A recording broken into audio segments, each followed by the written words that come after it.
Hi everybody, good afternoon and a pleasant afternoon today and a warm welcome to all our participants, colleagues, resource experts who have joined in this celebrations in view of the International Day of Persons with Disabilities and through this virtual online webinar mode.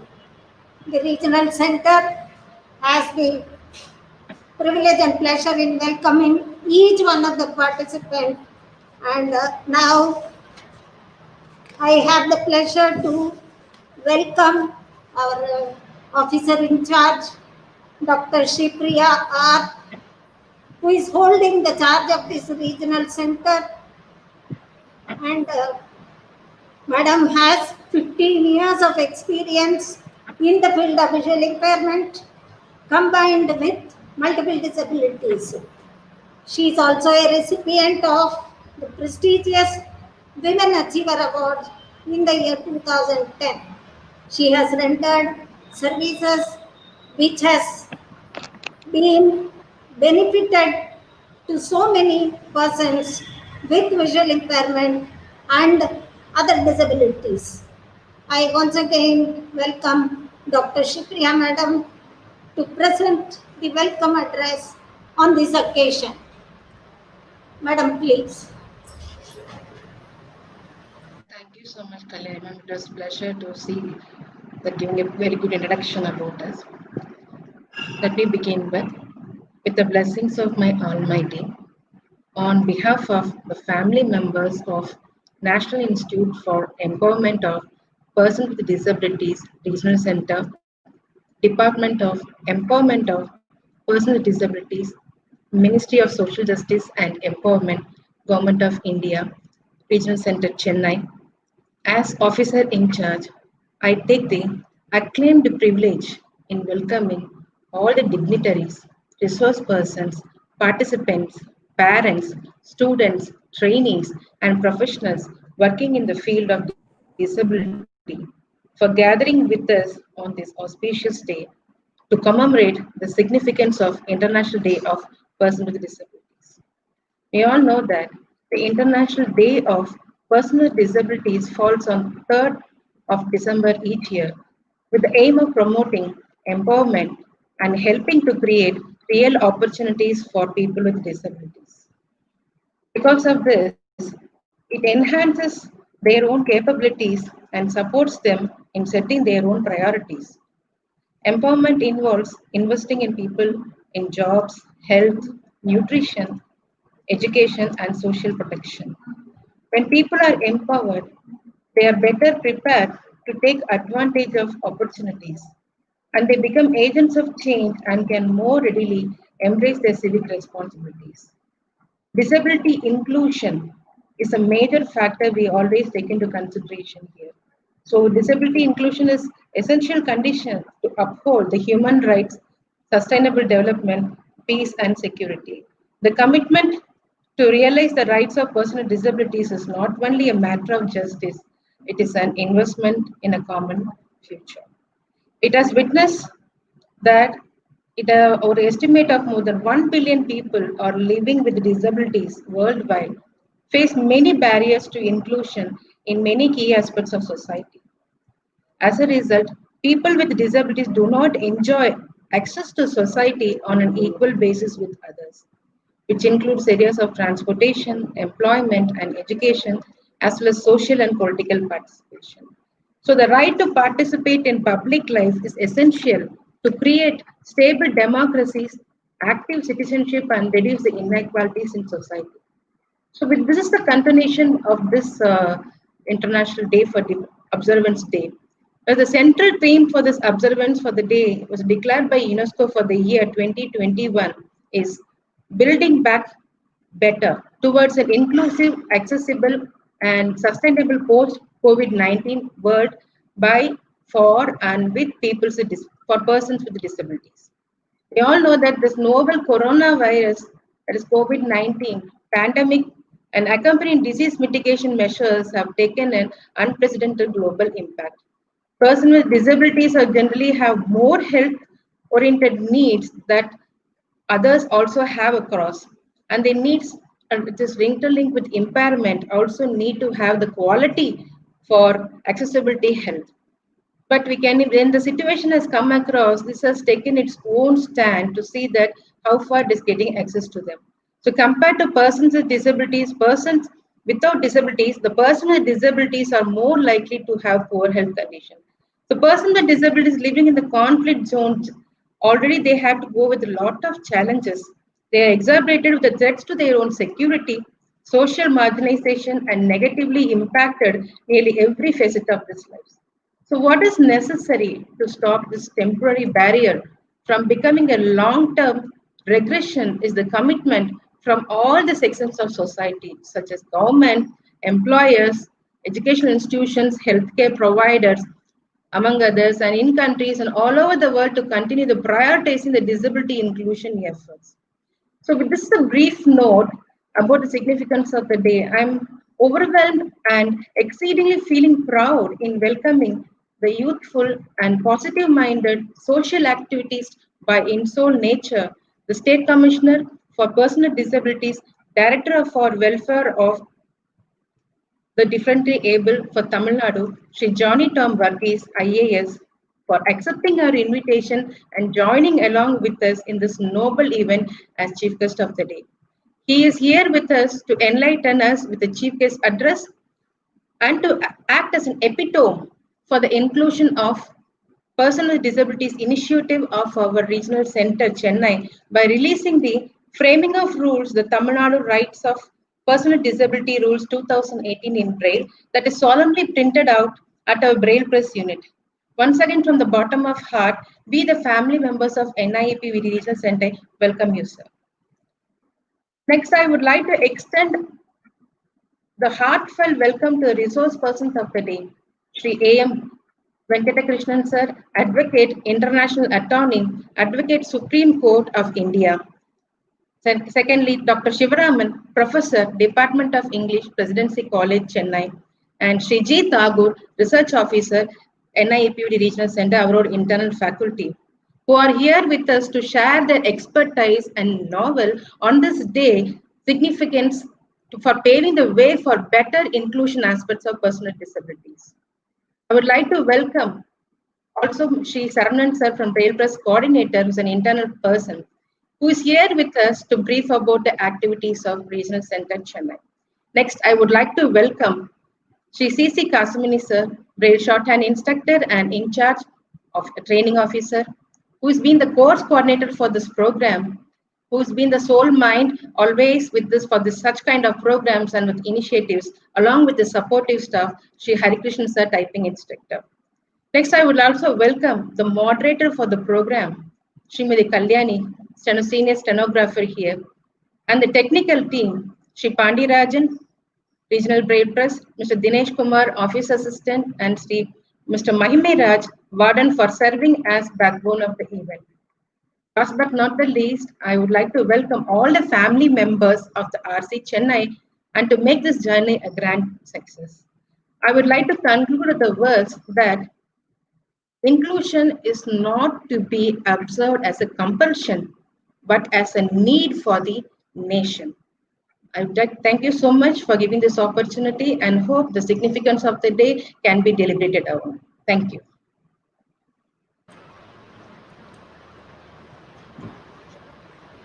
Thank you very much, madam, for the fitting welcome address on this occasion.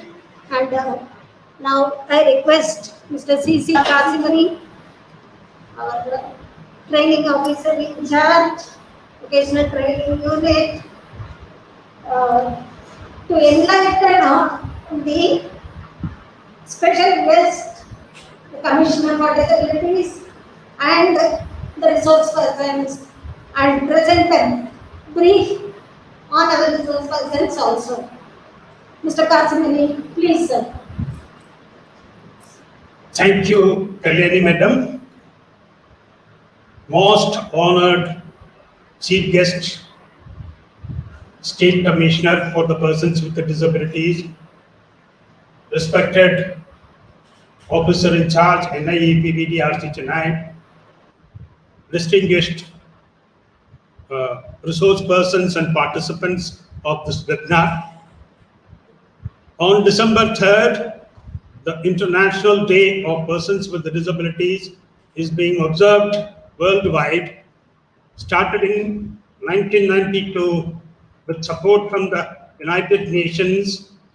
This day seeks to foster inclusion for all who live with disabilities by promoting dignity, respect, and community inclusion. The importance of observing International Day of Persons with Disabilities, that people with the disability usually have poorer health, lower educational opportunities, worse economic prospects, and higher rates of poverty compared to those without disabilities.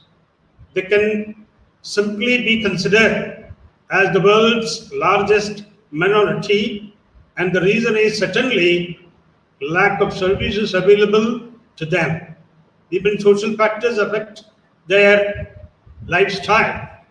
As per the statistics, children with disabilities experience nearly 4 times violence than normal children of their age. Stat shows that adults with mental health conditions are 4 times more likely to experience violence.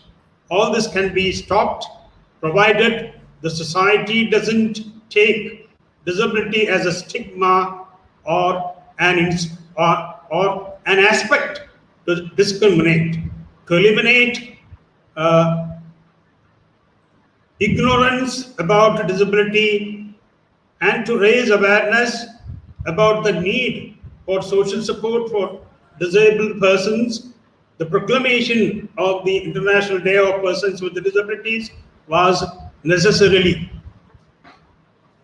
UNESCO marks the International Day of Persons with Disabilities with a week-long proclamation program from 25th November to 3rd December 2020 under the theme Building Back Better Towards an Inclusive, Accessible and Sustainable Post-COVID-19 World by, for and with persons with disabilities.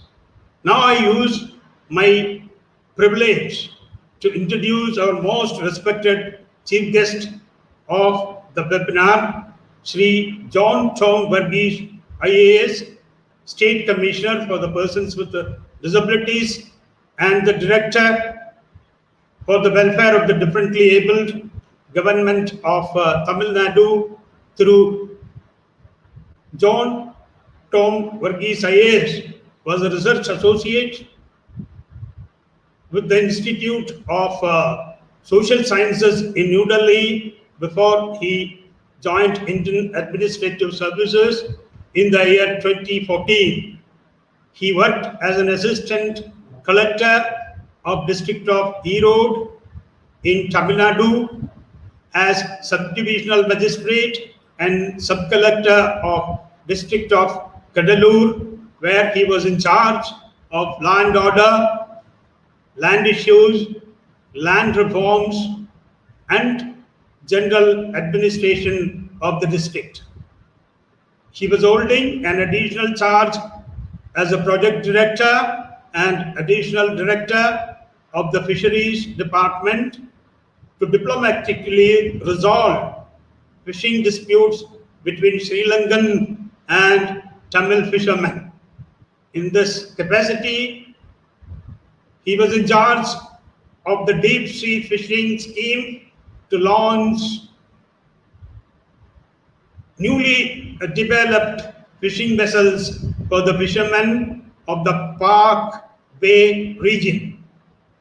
He has been in assignments to manage disaster like the Gaza cyclone, COVID-19 as part of the Disaster Management Authority of Tamil Nadu.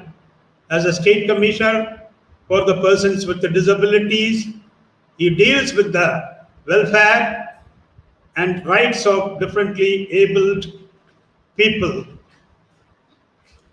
Our respected chief guest inaugurates this webinar, followed by his inaugural address and release of Framing of Rules, Tamil Nadu Rights of Persons with Disabilities Rules 2018 in Braille, which was printed in Braille at Regional Braille Press, NIEPBD Centre-Chennai. I am also pleased to introduce other distinguished speakers of this webinar, Mr. A.M. Venkatkrishnan, BA/ML, PG Diploma, PM and IR and Business Law, Advocate and International Attorney, Disabled Rights Activist. Received the Best Lawyer Award from Justice H.L. Khokhle, Chief Justice of Madras High Court, 2013. Best Self-Employee Award from Government of Tamil Nadu in the year 2013. Received Lifetime Achievements Award from Netrodaya Trust, 2003, and also Lifetime Achievement Award from Indian Association for the Blind, Madurai. Advocate A.M. Venkatkrishnan will talk about the salient features of Rights of Persons with Disabilities Act 2016. Dr. V. Shibraman, Associate Professor of English, PG and Research Department of English, Presidency College, Chennai. 16 years of experience in teaching in college, preceded by 4 years of school teaching in both private and government schools. Served as a subject expert on the Board of Studies, Stella Maris College, Chennai. Appointed by the SSC-ERT as a textbook authority for the preparation, textbook author for the preparation of communicative English to higher secondary classes. He has made tremendous contributions in his subject as English literature by way of publications, presentations and lectures. He published a paper on the educational needs of persons with visual impairment in the 21st century in the journal titled The Empowerment and Future Challenges of the Visually Impaired, published by College Students and Graduates Association of the Blind. He received the NAB Award from the Honorable Governor of Tamil Nadu for the services to the education of the visually challenged community. Served as a panelist for Tata Consultancy Services, TCS, services to recruit persons with a visual impairment for the post of soft skill trainer. This presentation is on the challenges and strategies of the implementation of the Rights of Persons with Disabilities Act. Mr. G. Tagore represents working as a research officer in NIEPBD RC for the last 6 years, Bachelor of Physiotherapy and Masters in Disability Rehabilitation Administration MDRA, 14 years of experience in working with children with the disability, worked as a physiotherapist in the Spastic Society of Tiruchirappalli from 2006 to 2010, worked as a course coordinator in the institute from 2010 to 2014. He will present a paper on barrier-free environment for the persons with disabilities. I hope that the distinguished participants of this webinar would be able to get some useful inputs from this webinar on this special day. Thank you very much.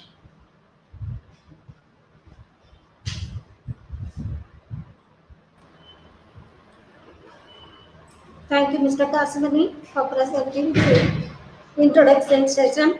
And now I am greatly privileged and honored to invite our chief guest on this occasion today, respected Thiru Johnny Tom Verghese, IAS, State Commissioner for Persons with Disabilities, Government of Tamil Nadu, to kindly present the inaugural address on this occasion. And also, I have the privilege and honor to request the chief guest to kindly release the maiden copy of the Braille book titled Framing of Rules of the Tamil Nadu Rights of PWD Rules 2018, which is being printed in Braille by the NIPBD Regional Centre, Chennai. Sir, please, sir.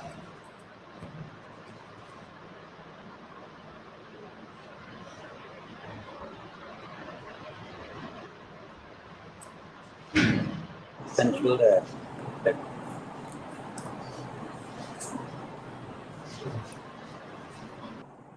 It is a pleasure and an honor to be part of this event being organized by the National Institute for the Empowerment of Persons with Visual Disabilities.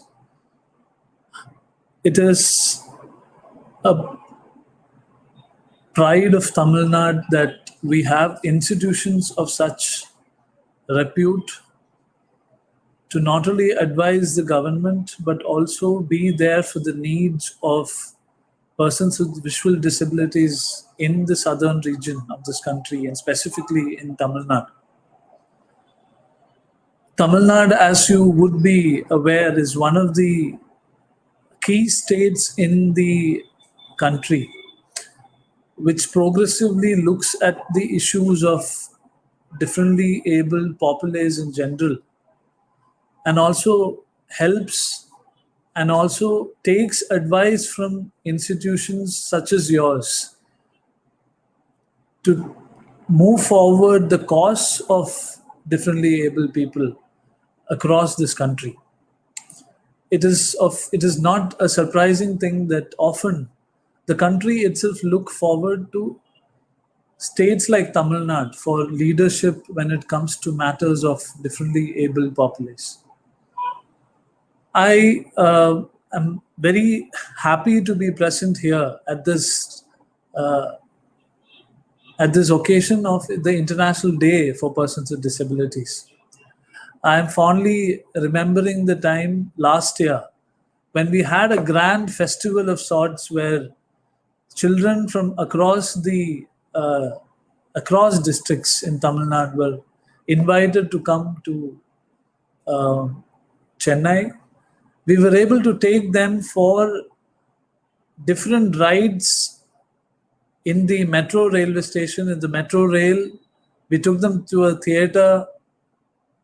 We gave students in Salem an opportunity to take the aeroplane, the flight to Chennai. We were able to take them to the Air Force station here in Tambaram to give them an experience of different facilities and different arenas that are available for people in Chennai and people across Tamil Nadu. And one thing that struck me very dearly and touched me was the way in which the students were able to appreciate and enjoy everything that were offered to them. During the event that we had, there was this very happy moment during International Day celebrations last year when we were dancing because all the children were dancing and they were enjoying the music, enjoying the movie that was played in the theater, which was an eye-opening experience for the rest of us also, because we strongly believed and we got to understand that if accessibility is provided, if facilities are designed in such a way for everybody to enjoy, then truly there can be complete inclusivity in when it comes to our society. I it is a matter of insight for me that uh, even in the fisheries department where I hold an additional charge, when it comes to design, we were discussing with all the engineers about design of different harbors, design of boats, and we told them that, when you design any kind of infrastructure, please design it for the persons with disabilities, because if you design it for the person with disabilities, then it means that you have the best design available.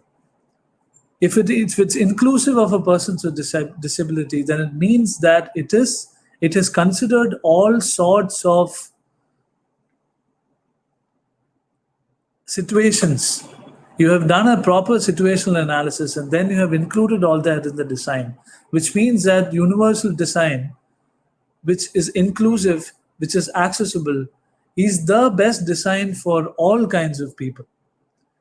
Therefore, it is one of the most significant efforts by the government to continue in the path of accessibility and to remove barriers which are available for persons with disabilities, which is something that we are focusing on, which the government is focusing on. Another significant measure that the government has taken this year is to introduce smartphones in as an assistive device provided by the government. This year, the government has allocated close to 10 crores for offering smartphones for the persons with visual disabilities as well as persons with hearing disabilities, so that they can access different online softwares, apps which are available to help them, like the like every facility that is available on the phone should be accessible to the persons with disabilities. Therefore, smartphones are being provided. We have several other schemes as well. But what the point that I'm trying to communicate to each one of you is that it is something that this has to be said to every department in the state, that be it whatever design that you are giving, it has to be accessible, and that will create infinite possibilities for everybody who is a person with disability. I must also mention the period of time which we spent during the initial stages of the COVID lockdown. It is a challenge for all of us, but we strongly believe that we would be able to get across to every person and help every person available, for which we introduced the helpline.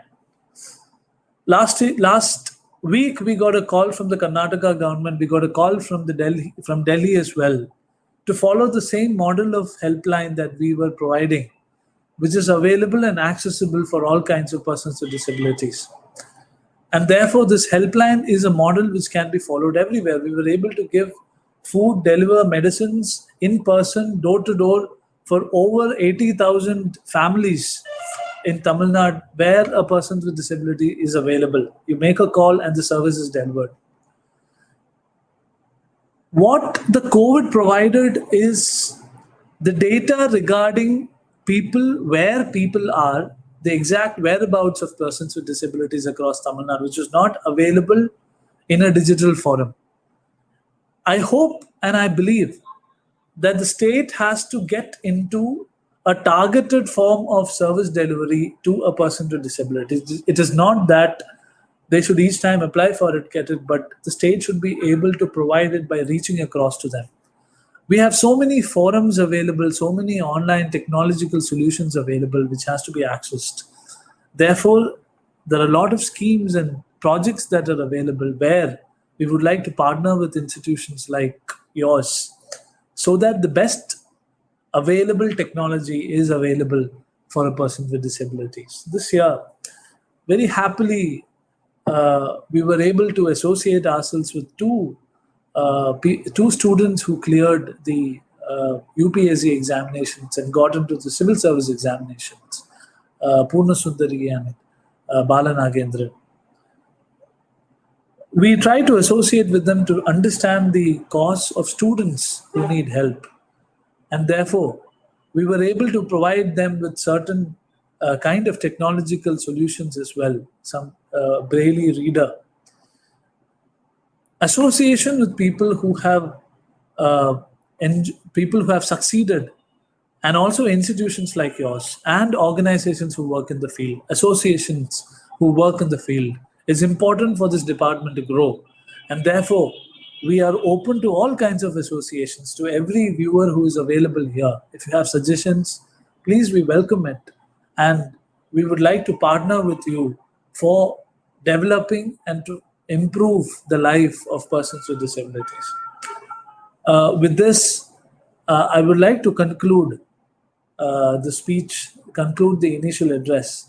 And with the permission of the chair, I would like to inaugurate the celebration, and also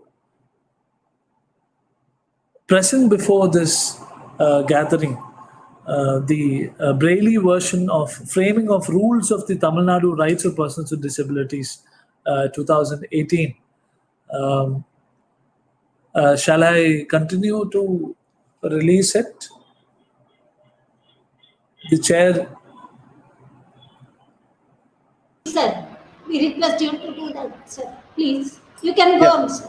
You may carry on, sir.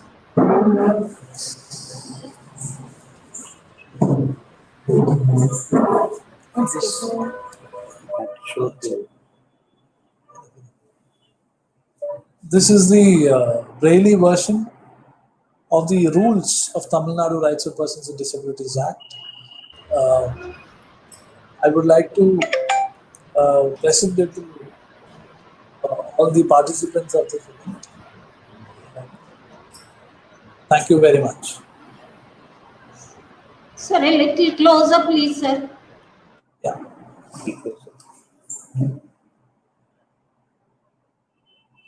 I also congratulate every person who is behind this great effort. I hope we will also like to print as many copies as is available, so that it can be distributed to people and is available to people at demand.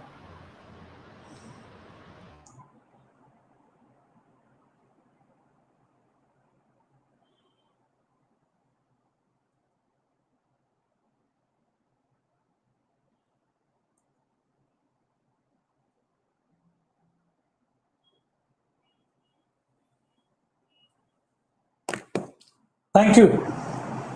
Thank you so much, sir. And we are very much privileged to thank you for your kind gesture in releasing the Braille book, and also present an informative address on our state of pride and sharing your experiences in the field of disabilities, including providing information on facilities made by the government of Tamil Nadu during this pandemic situation. Thank you once again. Thank you so much, sir. Thank you, sir.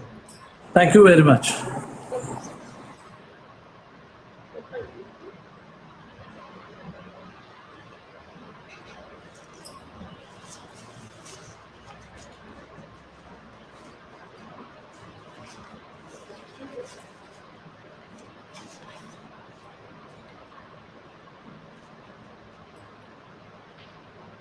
Thanking the State Commissioner for releasing the book, and now we move on to the next program. I request and invite Mr. G. Saravanan, the coordinator of Regional Trade Press, Regional Centre-Chennai, to brief the activities being conducted by the Regional Centre-Chennai. Mr. Saravanan is the coordinator of the Regional Trade Press, and he has a strong team who are working in coordination for efficient functioning of the regional rail press. Thank you. I invite once again Mr. Saravanan for his presentation. Thank you, Kalyani Madam. Good afternoon, one and all. I am going to present about the activities of our NIEPBD Regional Center, Chennai, the National Institute for the Empowerment of Persons with Visual Disabilities, Divyangjan.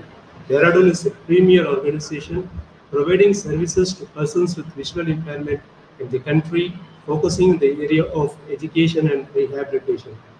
The regional center at Chennai has been established on October 1988 with a goal to function as an institution to work for the benefit of the visually impaired, their family members, and professionals working with them in the southern states, including the Union Territory of Puducherry.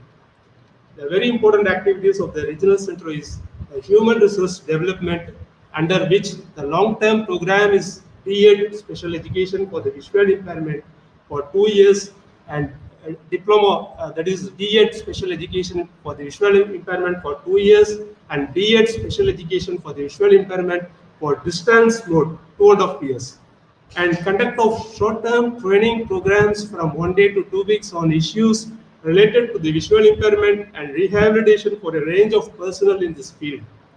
Then the research and development. The center takes up innovative R&D projects in the rehabilitation of persons with visual impairment. The areas covered through these projects are psychosocial rehabilitation, education, employment, development of braille, and other related subjects. In the vocational training, the following courses we currently offered in the vocational training are Braille stenography and secretarial assistant, that is in English, for 1 year, reflexology course for 4 months, certificate course in computer operations for 3 months, coping skills for adjustment at work and in social life for 3 months, and finally the clerical assistance LDC for the period of 4 months. Then the placement unit. A database of the persons with visual impairment is maintained in the unit. These candidates or liars with private employers is also made from time to time to seek the employment opportunities. The regional Braille Press. It provides the Braille books to children with visual impairment studying in government special schools, government aided special schools at free of cost, and for the visually impaired government teachers working in regular schools at highly subsidized rates. Then the large print press, which was established in the center to provide school textbooks in large print format for children with low vision, and the books were supplied at subsidized rates. Library services. The center has a library comprising of ink print, braille, and audiobooks. It has a vast collection of overseas publications and journals on visual impairment and rehabilitation. The distribution of aids and appliances under ADIP scheme. Assistive devices are being distributed to persons with visual impairment at our center and through rehabilitation camps under the scheme of assistance to disabled persons for purchasing, fitting of aids and appliances. Through this scheme, the educational kits, basic players, sport cane, and low vision devices are being distributed to persons with visual impairment. Equipment bank. Basic assistive devices for the persons with visual impairment manufactured at our headquarters or sold to needy individuals and institutions on subsidy rates. The Model Resource Center of Disability Services. The center has set up a replicable model resource center for the benefit of students with visual impairment and other disabilities at Loyola College, Chennai. So finally, I am very thankful to Dr. R. Shripriya Madam, the officer in charge, for giving this wonderful opportunity. Thank you, madam.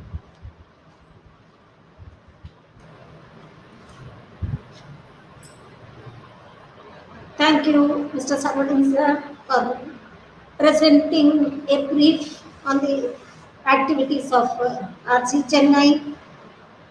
Next, may I request Shri A. Venkatakrishnan, Advocate, International Attorney, Advocate, Supreme Court of India, to enlighten the participants on salient features of RPD Act 2016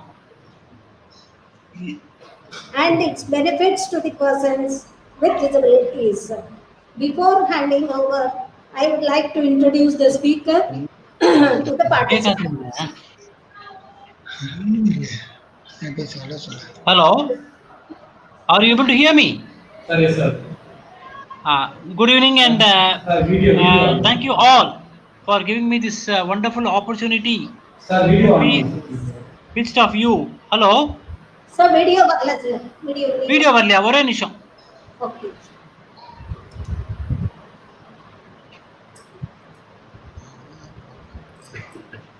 இப்ப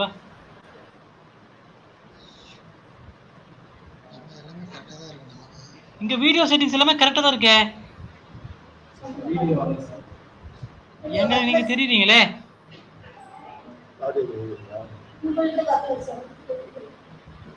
Camera off பண்ணு, sir. Camera மியூட்ல இருக்கா பாருங்க sir. அதுல பண்ண இல்ல போன்ல. ஐயோ.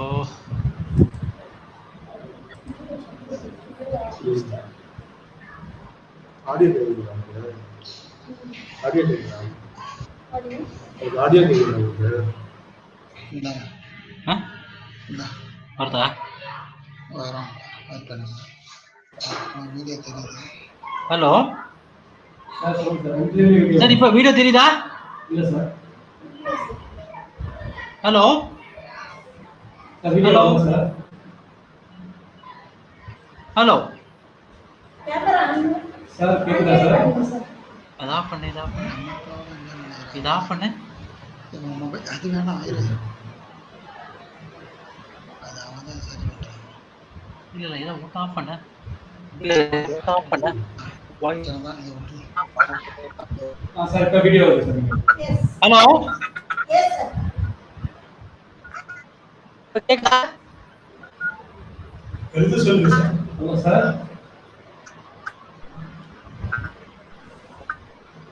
Okay. Video வருது. இப்ப வருது இல்லையா? Hello. Sir. Hello Sir, video வருது sir. Network problem is sir. Network.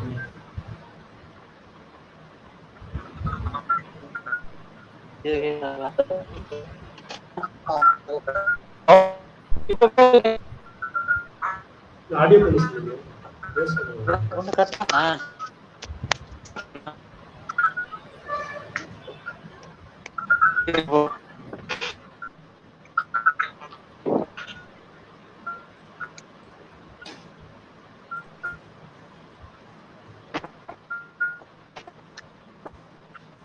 Hello sir. Hello Sir, பேசுங்க sir. பேசுங்க sir. ஹலோ. கொஞ்சம் வாப்பா. உன் போனை கனெக்ட் பண்ணிருக்கேன். எந்த போன் கனெக்ட் பண்ணிருக்கேன்னு தெரியல.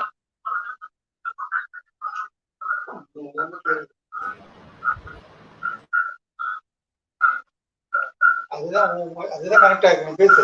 ஹலோ Sir, பேசுங்க sir. பேசுங்க sir. Video வருது sir. பேசுங்க. கேட்க சொல்லுங்க. இப்ப கரெக்டா சொல்லுங்க. Sir, network problem sir. Voice break ஆயிருக்கு. இப்ப கேக்குது இல்ல? இப்ப எப்படி இருக்கு? Sir, voice break ஆயிருக்கு.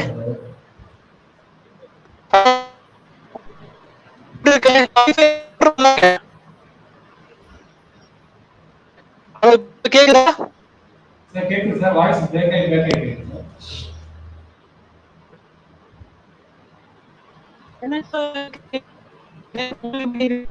Network signal வருது. இப்ப கேக்குதா? Hello.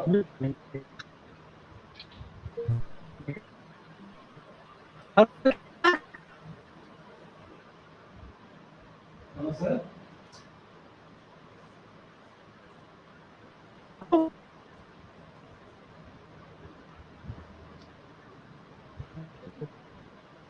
Sir, signal breakup.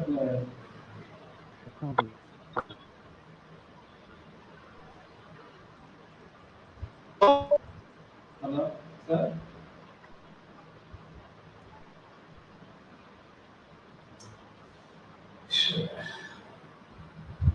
Hello Hello sir, கேக்குதா sir?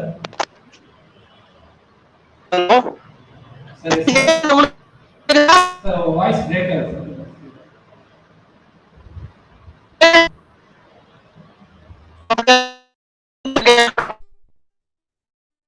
ஹலோ ஹலோ ஹலோ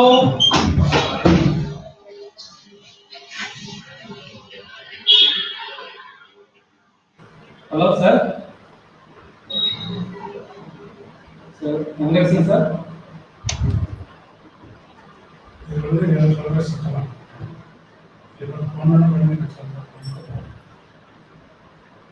அப்ப கேக்குதுல? ஓ ஹலோ சார்.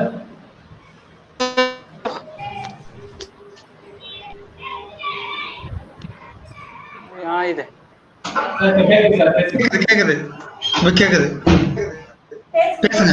ஹலோ சொல்லு. Hello sir yes sir please sir. இப்ப கேக்குதா? Yes sir yes sir please sir. வீடியோவும் கேக்குது, வீடியோவும் தெரியுதுல்ல? வீடியோவும் எஸ் கேக்குது. சார் எஸ் சார் தெரியுது தெரியுது. ஹலோ சார் வீடியோ கண்டினியூ கேக்குதா? சார். இப்ப வீடியோ கேக்குதா? Sir yes sir please continue sir.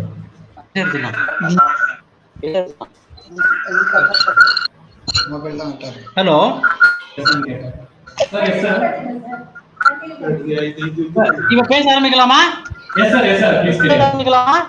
இப்ப சொல்லுங்க. Good evening and welcome to you all.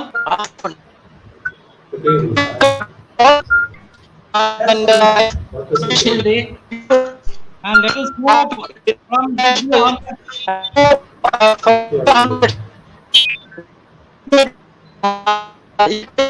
without any discrimination, voice sir and sir voice let's break hope that ஆகுது. all differently abled men are treated on par with the abled society. This is my first thought process. I thank Sri Kasimani ji for giving this wonderful opportunity.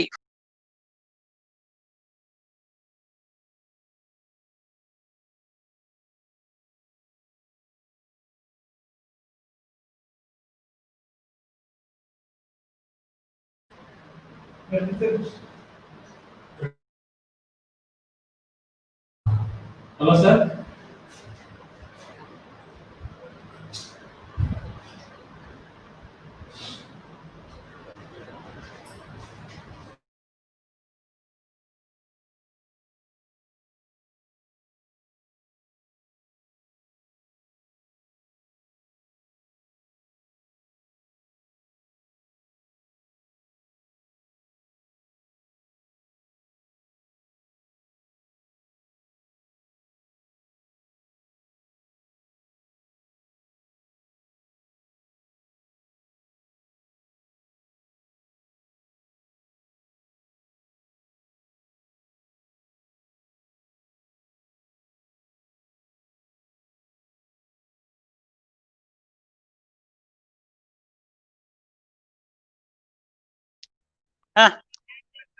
இப்போ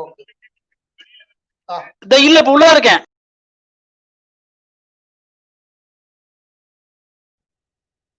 Hello. Sir இப்ப கேக்குது sir. Sir yes sir. Sorry for the interruption. Anyway, the Sure, act sir. was formed in the year 1995 with the aim of providing educational and employment opportunities to the differently abled. It had a 3% of reservation in the field of education and employment, and this act had a legislation where the Commission of Disabilities was given the authority to both legislate as well as execute the affairs of the visually impaired. Legislate the affairs of the differently abled. Subsequently, India became a signatory to the UN Convention and Charter for the Disabilities. Thereupon, the old Act of 1995 became to be an outdated model. Therefore, a new Act from 2011 to 2016, various deliberations were taken place in the Parliament. Subsequently, the Persons with Disabilities and Equal Opportunities Act of 2016 came into effect during December 2016. The difference you see is that this act is far outreaching and it has various new provisions. Some of the new provisions include the act itself begins with a statement saying that all the differently able should be treated on par with the mainstream society. Similarly, there should not be discrimination among the differently able among themselves. That is, the differently able has to be treated on par with the so-called able body people. Secondly, one class of differently able cannot be discriminated with another form of disability. The second feature of this new Act of 2016 is 21 classes of disabilities were added. They include in a normal sense, everybody knows in the earlier Act of 1995, blindness, deaf and dumb, or the locomotor disabled, auto and orthopedical were all covered. Under this new Act, 21 more classes were included. They include people with thalassemia, dwarfism, as well as the other aspects of leprosy, and all these issues, all these disabilities rather, were also brought under the purview of the Persons with Disabilities and Equal Opportunities Act. Furthermore, the issues of learning disabilities were also considered as a differently abled under the present Act of 2016. The third subject which the Act covers is the barrier-free environment. The barrier-free environment includes the differently abled must be provided a barrier-free access to all the public and private places, and provisions should be made for their barrier-free access. Fourthly, the Act had increased the reservation policy, whereby 4% of reservations was added to the differently abled in the field of education. And in the field of higher education, they said it can be extended up to 5% of reservation.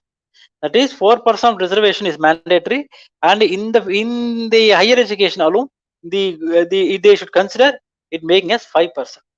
Further, in the field of employment also, 4% of reservation was increased from to the earlier level of 3%, which means that the 4% of disabilities had a more number of employment opportunities to the differently able. The next issue, the next change the Act brought was benchmark disability. Previously, there was no such a categorization or classification with regard to benchmark disability. But as per the new Act, a benchmark disability was categorized by anyone above the disability percentage of 40%. In short, anyone having a disability of more than 40% is be considered as a benchmark disabled. Sixthly, the Act provided for the identification of jobs. See, in the identification of jobs, this was also there in the earlier Act. The what remains clear is in the identification of jobs, opportunity has to be given to the benchmark disabled while or during the time of identification of jobs. That is, in short, while classifying or by identifying a job, the committee should also contain persons from benchmark disability so as to ascertain their ideas or ascertain their views on identification of job. Seventhly, the Act also provided that in the event of any private concern which is providing employment to the differently abled, they will be provided with, or they will be awarded with a cash out. This was introduced with an intention for providing employment opportunities to the differently abled even in private sectors also. Now, the Act provides for the two-tier level structure. At the national level, the Chief Commissioner of Disabilities and is aided and assisted by two other commissioners of disabilities, and they are ably supported and aided by a advisory board which will be constituted by the government by nominating persons to the various walks of life. The Chief Commissioner of Disabilities has the power of execution, legislation, as well as judicial. In short, if a new policy is introduced by the government for the field of or in the field of differently abled welfare, it is the duty of the Chief Commissioner as a superintendent of the operations to supervise whether the policy has been implemented or executed. In a legislative way, any interpretation issues relating to the policies, the guidelines, the framework, or the rules relating to Persons with Disabilities Act, or any other policies or circulars or guidelines which may be laid down by the government from time to time, they have to be interpreted and legislated by the legislature. With regard to the judicial power, any violation contained violation contained against the provisions, that is, if you violate any provision contained under the statute of disabilities, the has power to impose penalties, fines, or even for imprisonment. That is, he has to adjudicate whether at all violation of the rights of the disabled has occurred or taken place. In the state level, the structure is slightly slightly different. The Commission of Disabilities is vested with similar powers to that of the Chief Commissioner of Disability. He is also ably assisted and advised by the Board of Advisors, which shall be nominated and appointed by the respective state governments. So here, the Commission of Disabilities has the same protocol or powers pertaining to the Chief Commissioner. The issue here would be that the orders of either the Chief Commissioner of Disabilities or the Commission of Disabilities herein can be challenged only by approaching the High Court. That is, the orders of the Commissioner or the Chief Commissioner in short is final. Any can only approach the High Court by way of a writ petition. This is the Act. Further, the Act also envisages and contemplates stricter penalties and punishments for those who violate. In the event of any violation, the authority has the power to impose a fine of 10,000 or even sentence him to an imprisonment for a maximum period of 6 months, or in the rarest of occasions, both. Further, the Act also envisages and contemplates that the Commissioner of Disability or the Chief Commissioner of Disabilities at the national, wherever the case so may be, has the unilateral suo motu power and authority to initiate action against the violators. This suo motu action against the offenders is a widely vested powers. Wherever the Commissioner or the Chief Commissioner of Disabilities, if so feels, can very well initiate suo motu action against the offenders. For example, if the Commissioner or the Chief Commissioner for the case maybe feels that there is a violation of equality, that is, the persons with disabilities are not treated on par with the sighted people or the able body men, whichever term we may call in a simple way, and also if there is any discrimination among the differently able. Say, for example, if a particular differently abled person is discriminated through the another differently able, then also the Commissioner or the Chief Commissioner has a wide vested powers to initiate suo motu action against the offenders. These offenders not only include the private individuals, but also the public officials, the bank authorities, whomsoever who is found to be committed the offense so mentioned there. Further, this Act is a boom, as this Act has aimed on two stages. Firstly, the Act has aimed to bring the concept of equality, to bring the concept of reduction in abuse. See, prior Act does not have any provision or equality. Here, section 7 and 8 are very clear, where they say that there should not be a inequality. All the persons, all the differently abled persons covered or comes under the purview of this act have to be treated equally, and they have to be treated alike. Secondly, there should not be discrimination among the differently. So these two issues fall in conjunction or on line with the UN Convention. This act is a boom, as this act has aimed to bring the differently abled the mainstream of society. How? By increasing the percentage for the differently abled in the field of education as contemplated under 32 and employment in the as contemplated under 34. What has actually happened from 3% to 4%? The reservation has been increased, and this reservation is not increased mechanically, it has been mandated. So once the 4% reservation is mandated to the act, there cannot be any violation of the said proviso. When that proviso has been strengthened, the more and more employment opportunities and more educational opportunities would also be increased. Further, with regard to, as I earlier said about the benchmark disabilities and the categorization of the differently abled, we can say previously, for example, if you categorize a particular disability, say for example, if you say blindness, it was considered as a blindness. Now, one more additional category called low vision.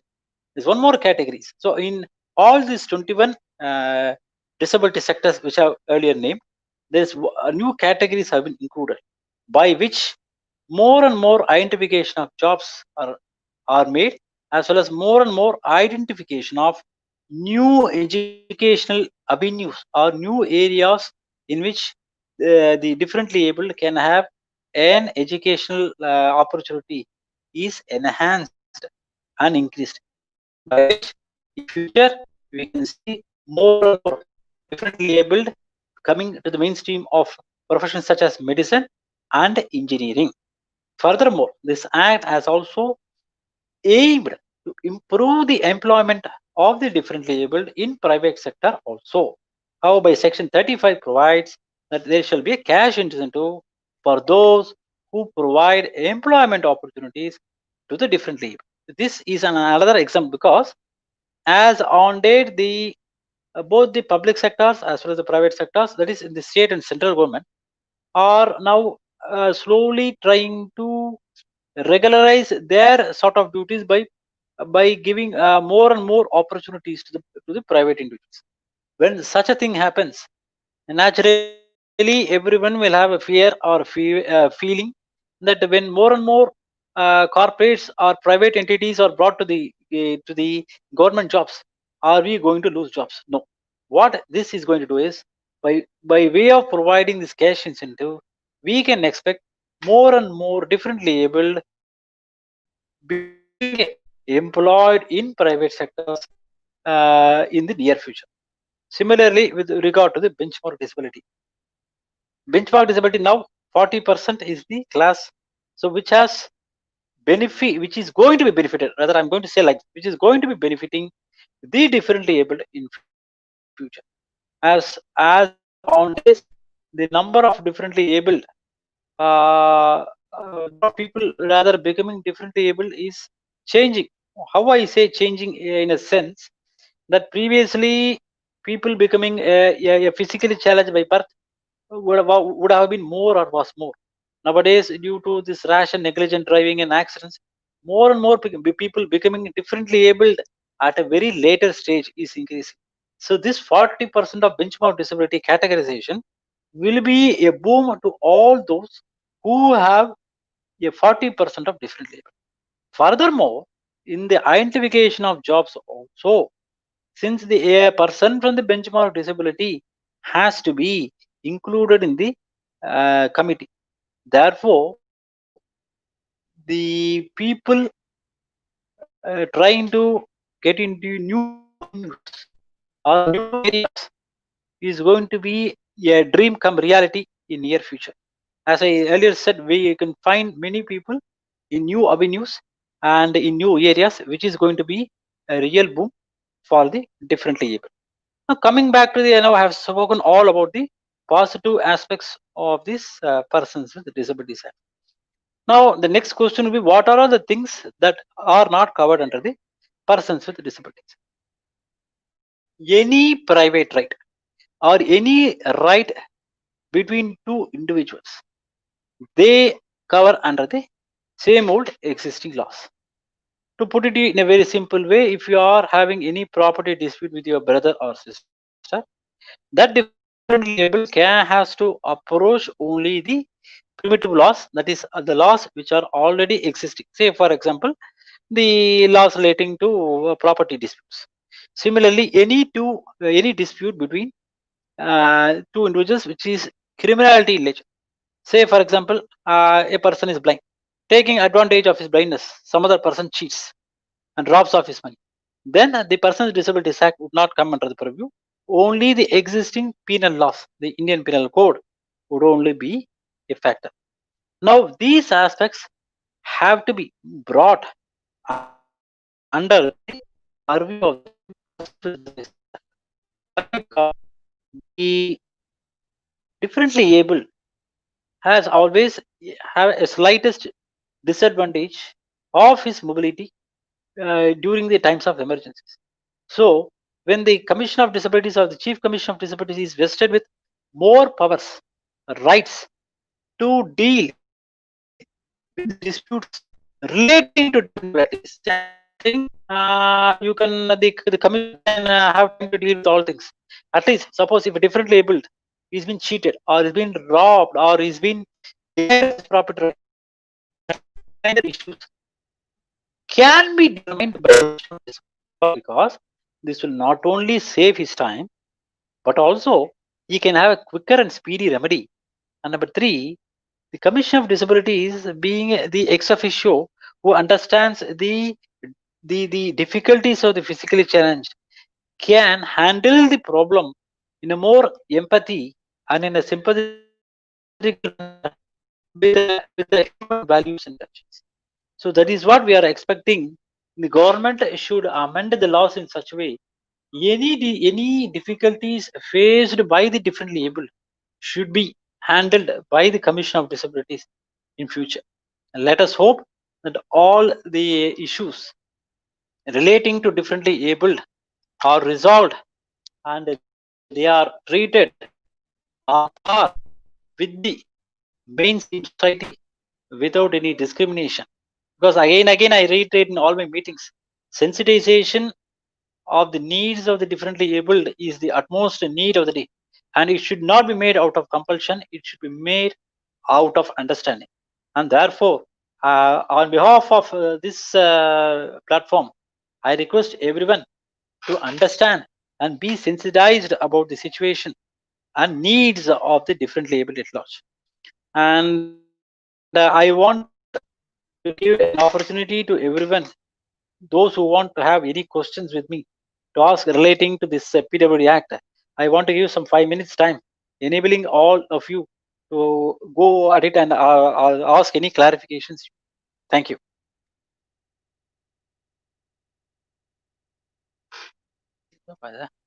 இருக்கா கட்டாச்சுன்னு தெரியலையே.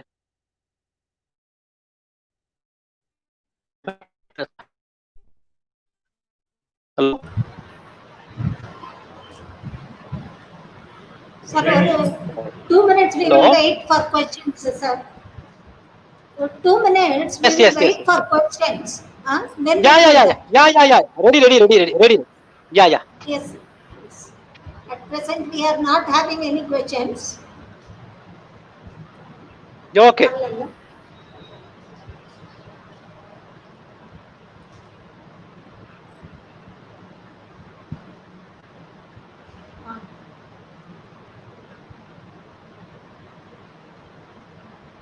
We have invited for any questions, sir, but there is no questions. But we have got feedback about excellent session. Okay, sir? Thank you. Yeah. Sir, thank you, sir. Thank you.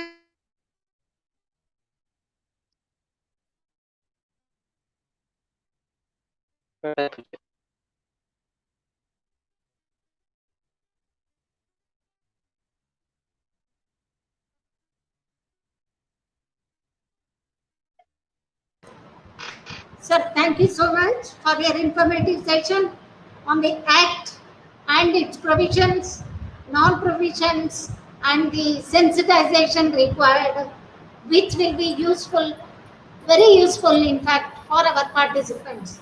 Thank you so much, sir, for joining in this program. Thank you. Thank you, sir.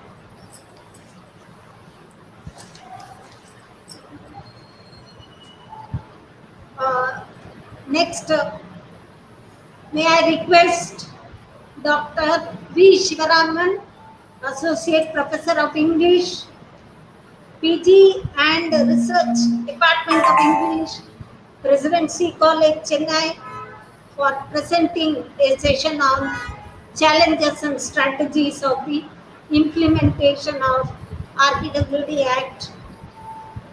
Before handing over, a brief introduction of Dr. Sivaraman sir. Sir has 16 years of teaching at college level, including 4 years of teaching in schools. The field of specialization is Indian drama in English, education, and assistive technology for persons with visual impairment. He has been an author of textbooks, being appointed by the SCERT, has rich experience in research and guiding a number of research scholars, presented papers and published books on various topics during various forums, attended and represented a number of seminars, and his achievements is panelist for TCS regarding employment of visually impaired persons, and NAB award from His Excellency Governor of Tamil Nadu, and converted 30,000 books into accessible e and audio formats. Sir, with this background, I invite you for your presentation. Thank you, sir. You may please proceed, sir. Thank you very much. Am I audible as well as visible? Yes, sir. Yeah. On the video as well as Yes. on the audio? Thank you very much. Right. Yes, sir. At the outset, let me thank the the director, the program coordinator of the NIPPD Institute, Chennai, for this wonderful opportunity. I also thank the director for introducing me to the participants with the details that I have provided in my profile. I also would like to place on record my deep sense of gratitude to the Honorable Commissioner for Persons with Disabilities, Government of Tamil Nadu, and our efficient lawyer, Mr. Venkatakrishnan, for those wonderful sessions. I am here to just highlight the challenges and the strategies that we need to adopt, that we will face, challenges we will face, and the strategies that we will have to adopt to overcome those challenges in the implementation of the RPWD Act 2016. I have been in the disability sector for more than 25 years, primarily as an academic and also, of course, as an activist. In the past 25 years of my service, I have worked with the NGOs, with the administration of the various college educational institutions in the implementation of the then PWD Act 1995 and now the RPWD Act 2016. In my presentation, I'm going to highlight about 4 important areas which require the attention of the academics as well as activists. for the effective implementation of this PWD Act 2016. The first already people have highlighted the salient features of the RPWD Act. So these features are available for us on paper. And unless you convert them, unless you implement all these constitutional provisions, it is as good as not having them at all. That's why the implementation part always takes time, and it also involves responsibility of stakeholders. All of you know pretty well that in the disability sector, there has taken place a major shift from charity to right-based model. And when we have to follow this right-based model, it is mandatory that we need to be, first of all, aware not only of the provisions but also of the difficulties involved in the implementation of those provisions given in the Act. That's why this part is much more challenging, much more difficult, and as educationists, I, along with all of you, share that responsibility. So the first, I'm going to highlight 4 points I said. The first one is with regard to the work with all cross-disability sectors. As Mr. Venkatakrishnan has pointed out, the number of disabilities included in the RPWD Act is 21. In fact, it has gone up to 21 from 7. So 14 more disabilities are added to the list. And there is always a tendency among the disability group to vie with each other, to clash with each other. We all think of the act only in terms of the particular segment. For example, if I am from a visually impaired sector, I am more and more conscious of the provisions which will benefit the visually impaired community in particular. There's nothing wrong about it. But in the same process, that kind of consciousness should not be at the expense of the benefits that are due to other disability sectors as well. This is where among the disability group, among the disability sectors, among the intersections of disability sector, there has to be a perfect coordination as well as understanding. This is a very major challenge that we need to overcome, that we need to face. And that is possible if only we look upon ourselves as social beings. If we just look upon ourselves as isolated sector, then the benefits, of course, we may not be able to achieve at all. We'll end up fighting only with the intersections of our own disability group. In my own experience, I have seen that happen in the past 2-3 decades. And now there is some light at the end of the tunnel, which means there is some positive sign. People have realized the need to work together for the effective implementation. So that's why the very first point that I would like to highlight is the coordination, right, of all the cross-disability sectors. The second, third, and the fourth being education, employment, and the social security. So these are the 3 things that I will take up one after another, and what are the challenges and what are the strategies that we need to adopt to overcome those challenges. Let us take first the education, the field of education. In fact, the third section in the RPWD Act highlights the provisions, right, available for the disability sector, especially the people with disabilities, to acquire that education. The state is given the responsibility to give free education to children with disabilities from age 6 to 18. And it is to be free.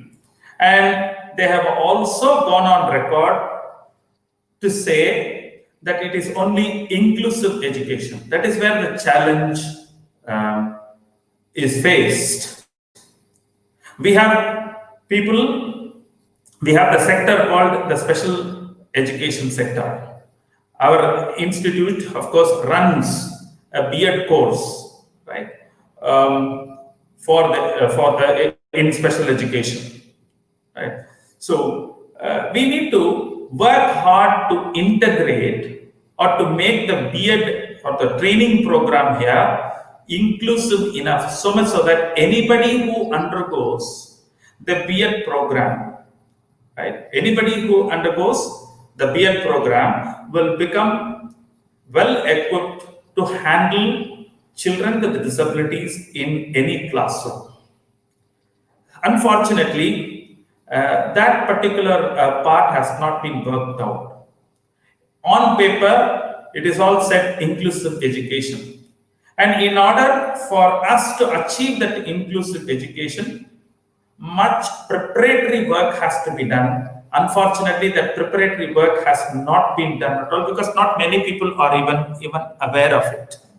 And we still are engaged in that debate on whether inclusive education is good or the special education is good. Now, there is no time, in fact, to go ahead with such debates because it has been made a policy decision. It has been taken as a policy decision by the government. So we have to look for the opportunity to make inclusive education as much a reality as possible, and that too we must do it as fast as possible. We cannot take decades to make this education, inclusive education possible in our country. So that vexed debate, of course, has to be put an end to, and we need to work in integration along with the mainstream. For that, we educationists have to work very hard in the field of education. Similarly, when it comes to higher education, I'm just highlighting these things, that's it. When it comes to higher education, the Constitution, or the Act, of course, provides the possibility of taking up the reservation up to 5% for the admission of persons with disabilities to higher education institutions. But how do we implement this 5%? Because I have been on the admission committee and I have been working with all the principals, the head of the department. I myself am next to the head in the Department of English at Presidency College, where you have more than 100 visually impaired students studying along with the sighted counterparts. And you also have more than 300 hearing impaired people studying in their own exclusive setup. Our college is the only college in the whole of Asia to offer such an exclusive program to the people with hearing impairment. So I have been working very hard with this administration, and they say when it comes to reservation, how do we allocate the seats? How do we allocate the seats? So that's where we need to be open-minded, right? We need to be open-minded. We need to tell people.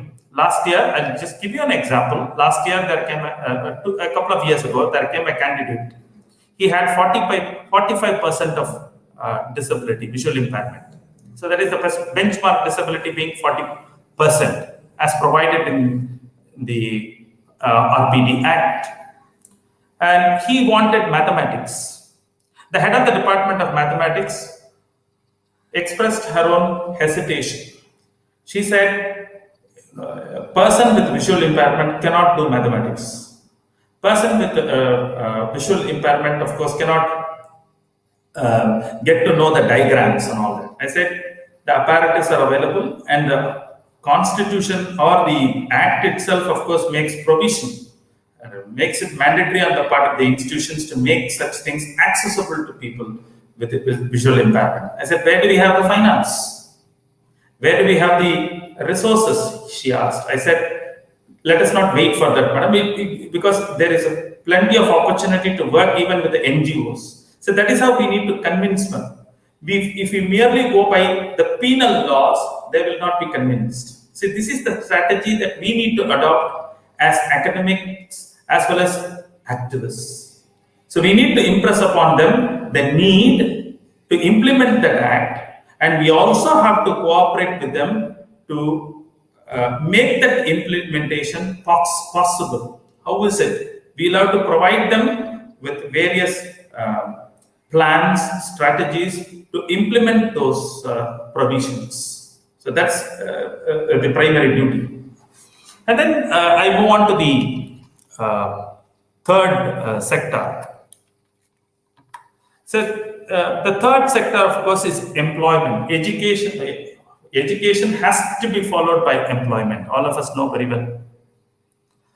And when education, when do we consider education really useful? Only when we get employment. And where do we have the employment now?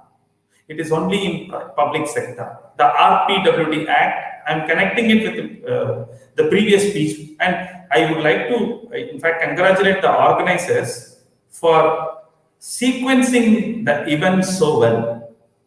Because every now and then I have to, refer to the previous presentation, because that has provided us with a framework, theoretical framework, and we need to respond to that theoretical framework for its effective implementation.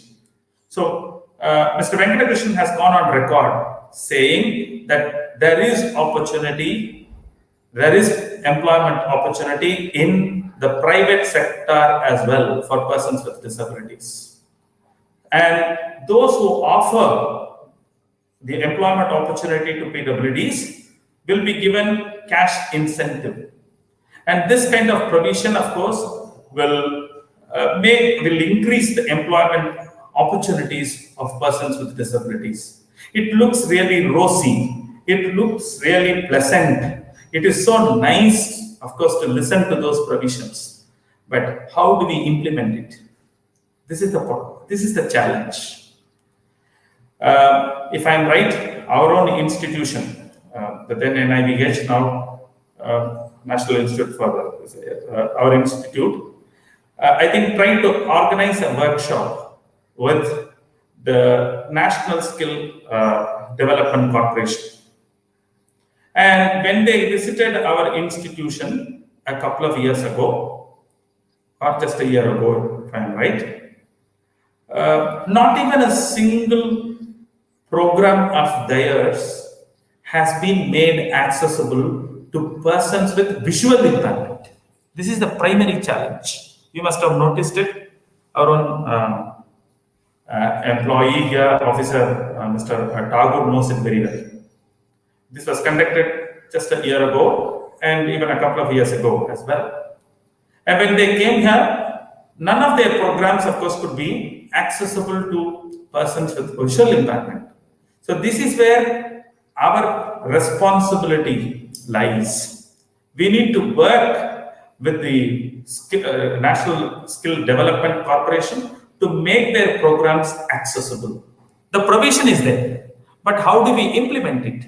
Where are the possibilities? The people who are already employed in National Skill Development Corporation may not be aware of the facilities that are available, of the accessible technology that is available. So that is where we need to work in tandem or in coordination with these mainstream institutions, so that the employment opportunities, of course, are made a reality.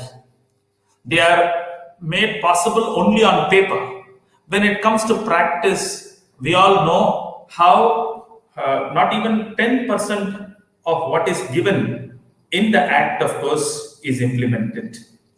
So that is where our responsibility lies. And then one more thing, I have already highlighted, of course, this particular point in one or two programs that I participated earlier. We need to create a pool of resource persons at the state level, right? And when you create a pool of resource, a team of resource persons at the state level, we can go on providing those resource people to all these stakeholders, institutions which are not so much aware of what is actually available for persons with disabilities. And we, the academics, have already offered our service to be, in fact, on that particular team. And I'll give you an example. All the college teachers now have to undergo a refresher course, have to undergo an orientation training, and that is being made mandatory for their promotion. And an institution like ours can work along with the HRD, the Human Resource Development Center of each university. So much so that the resource people, of course, can be supplied from here to tell the teachers about the facilities that are available, right? The facilities that are available not only to study science and technology, but also to offer employment to these people, persons with disabilities. So that's how a team of resource persons, of course, can be very much formed, and I have already highlighted it. This is one of the strategies, and by employing this strategy, we can overcome that challenge. A great man does not wake up one fine morning and say, I found myself famous. So this has to happen regularly. This has to happen gradually. And it is now time for us, of course, to plunge into action. So that is the employment sector. Then one more thing, the private sector, they require the skill set, right? So unfortunately, not many of the persons with visual impairment have the required skill set, they say. So how do we employ them? That's why I said the National Skill Development Corporation, we need to work. And unfortunately, it is happening only in patches and in isolation. Some of the NGOs, they conduct programs, but those programs are conducted here and there. But there is no coordination among them. One NGO tries to merely duplicate what the other NGO does. So as a result, the end, of course, the end result is not also very desirable. So we need to coordinate, of course, with them, so much so that we can channelize all those programs, and the beneficiaries, of course, can be increased that way. The number of beneficiaries can be increased that way. And then one more challenge we have is the database. Our commissioner himself has pointed it out. Until this COVID-19 situation, there was no digital data available. And now they have made use of this corona thing. The 1,000 rupees, of course, was given by the government, and they have made use of that to collect the data. They have now made it digitally available. So that way, right, we can make use of this digital data, and if the state commissioner office can coordinate with the central government institution like ours, there can be more positive result in future. The sharing of the data, and for which we need to work very hard. And the last one, of course, is the social security. When I say social security, what do we mean? The fifth, they talk about the pension, they talk about other things. This is where I need to talk a little about the new education policy, because that is going to be implemented from 2020 onwards. You may be wondering as to why I should talk about the new education policy under the social security, where I should have talked about it under education. But why should I talk about it under social security? There is relevance.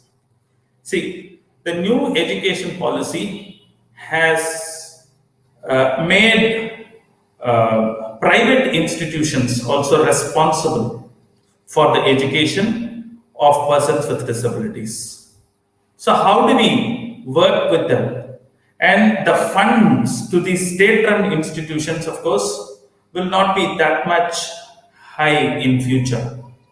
Because when it is been private-public partnership, that's what they say, no? Public-private partnership, triple P. But unless the private sector, of course, is made aware of this, the importance of the social security, so they will not come forward. They will merely do it as charity, right? So if they merely do it as charity, then the security in the long run will not be achieved.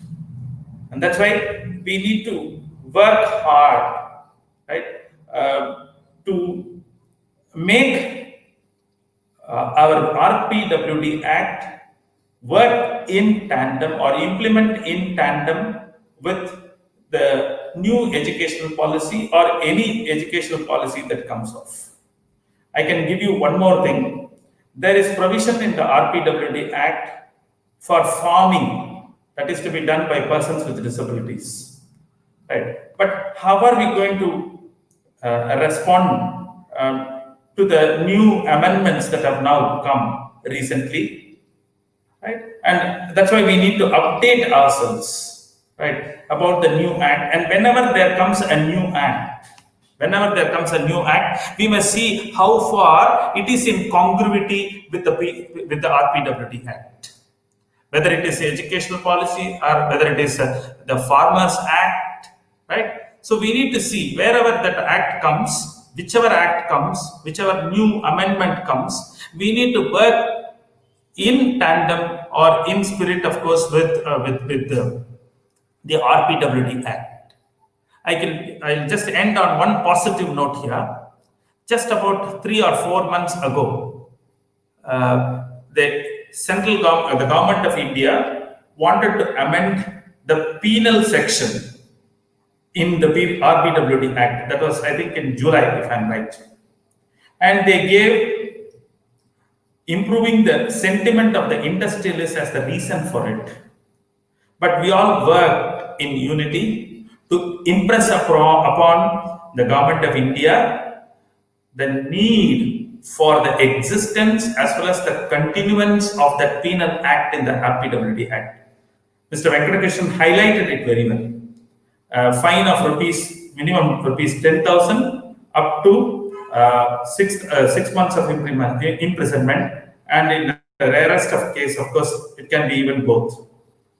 So we are not going to punish anybody for no fault of theirs. In fact, this kind of penal provision in the RPWD Act has not been misused at all.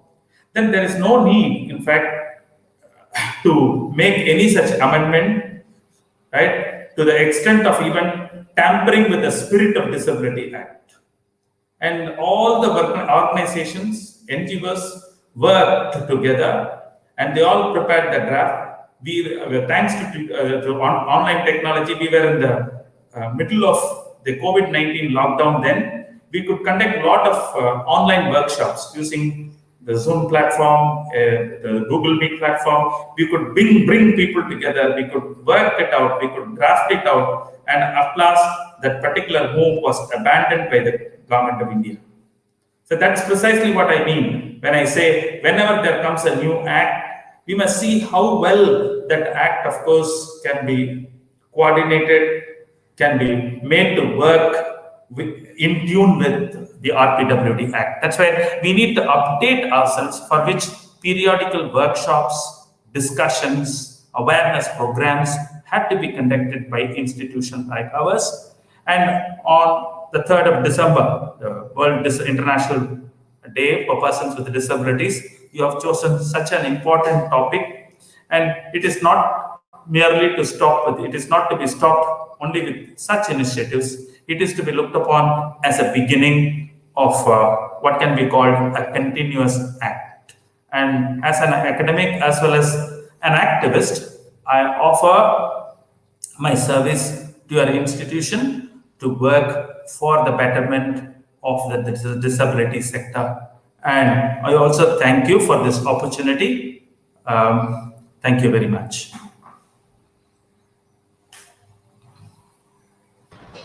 Video.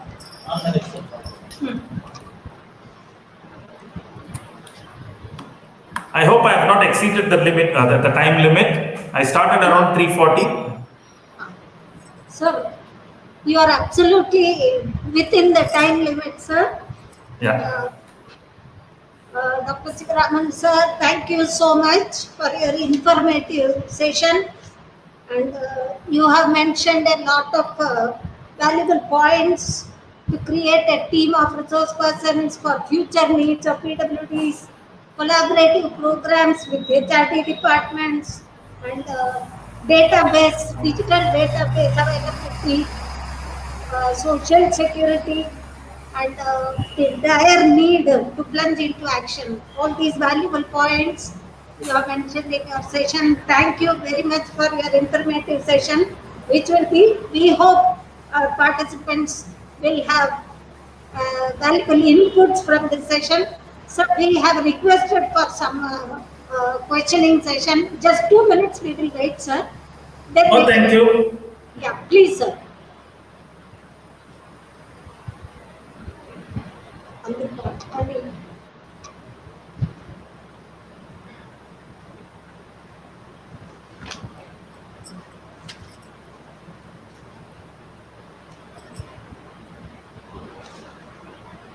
Sir, we have not received any questions in the chat box. Anyhow, Yeah. once again, on behalf of all of us, our team, we thank you very much for sparing your valuable time, sir. And Thank you very much. yeah, thank you so much, sir. Thank you.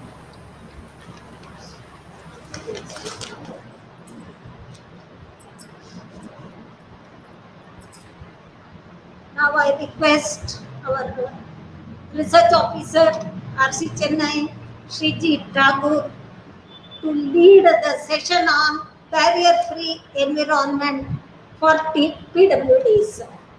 Before handing over, um, I am proposing a small introduction on Sri Tagore. Sri Tagore has 14 years of experience in working with children with disabilities.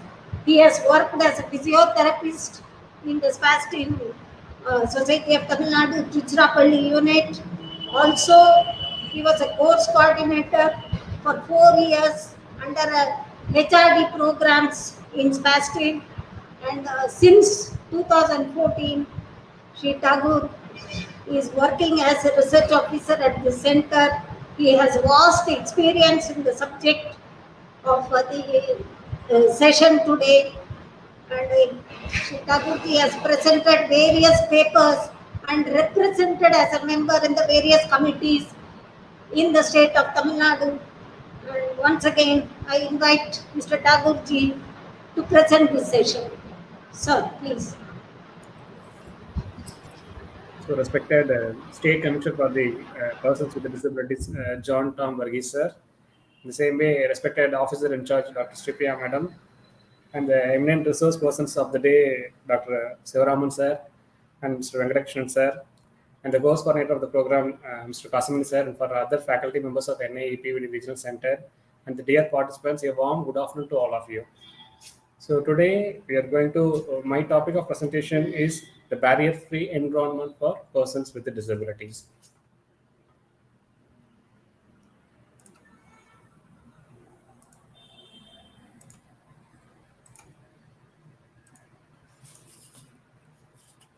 Just I'm sharing my PowerPoint.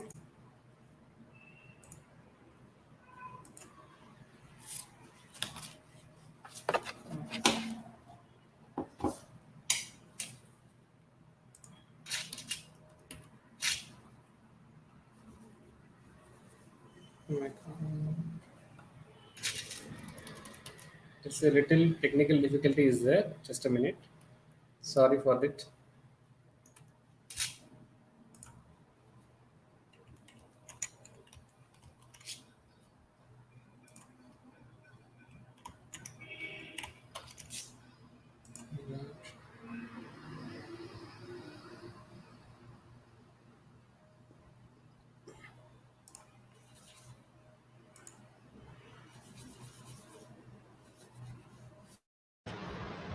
Sir, PowerPoint varla sir presentation.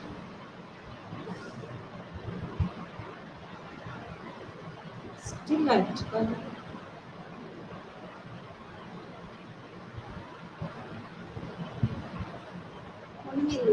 Yeah. So PowerPoint வரல பாருங்க. இந்த வரேன் நிமிஷம். Okay.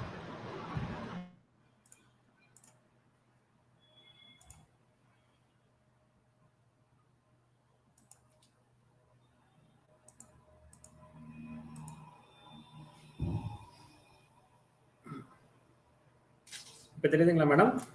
Yes, sir. Now it's okay, sir. Okay. Okay, fine. Continue, sir. Good, thank you. So today, when the commissioner is talking about the inclusion of persons with disabilities, he mainly focused about the universal design. So the design for all persons. So now my focus is on mainly the barrier-free environment. That based on the universal designs, what are the features to be incorporated in while we are constructing the buildings. So that was my main focus here. Okay. So what is barrier? So barrier means any factor including communicational, cultural, economic, environmental, institutional, political, social, attitudinal, or structural factors which hampers the full and effective participation of persons with disabilities in the society. This definition is taken from the Rights of Persons with Disabilities Act 2016. In that, there are a lot of barriers are there. Among that, today we are going to only discuss about the environmental barriers and how to rectify these environmental barriers. Okay, so see this picture. A person with a wheelchair is trying to board into the train, Indian Railways coach. So he faced difficulty in climbing up or into the train.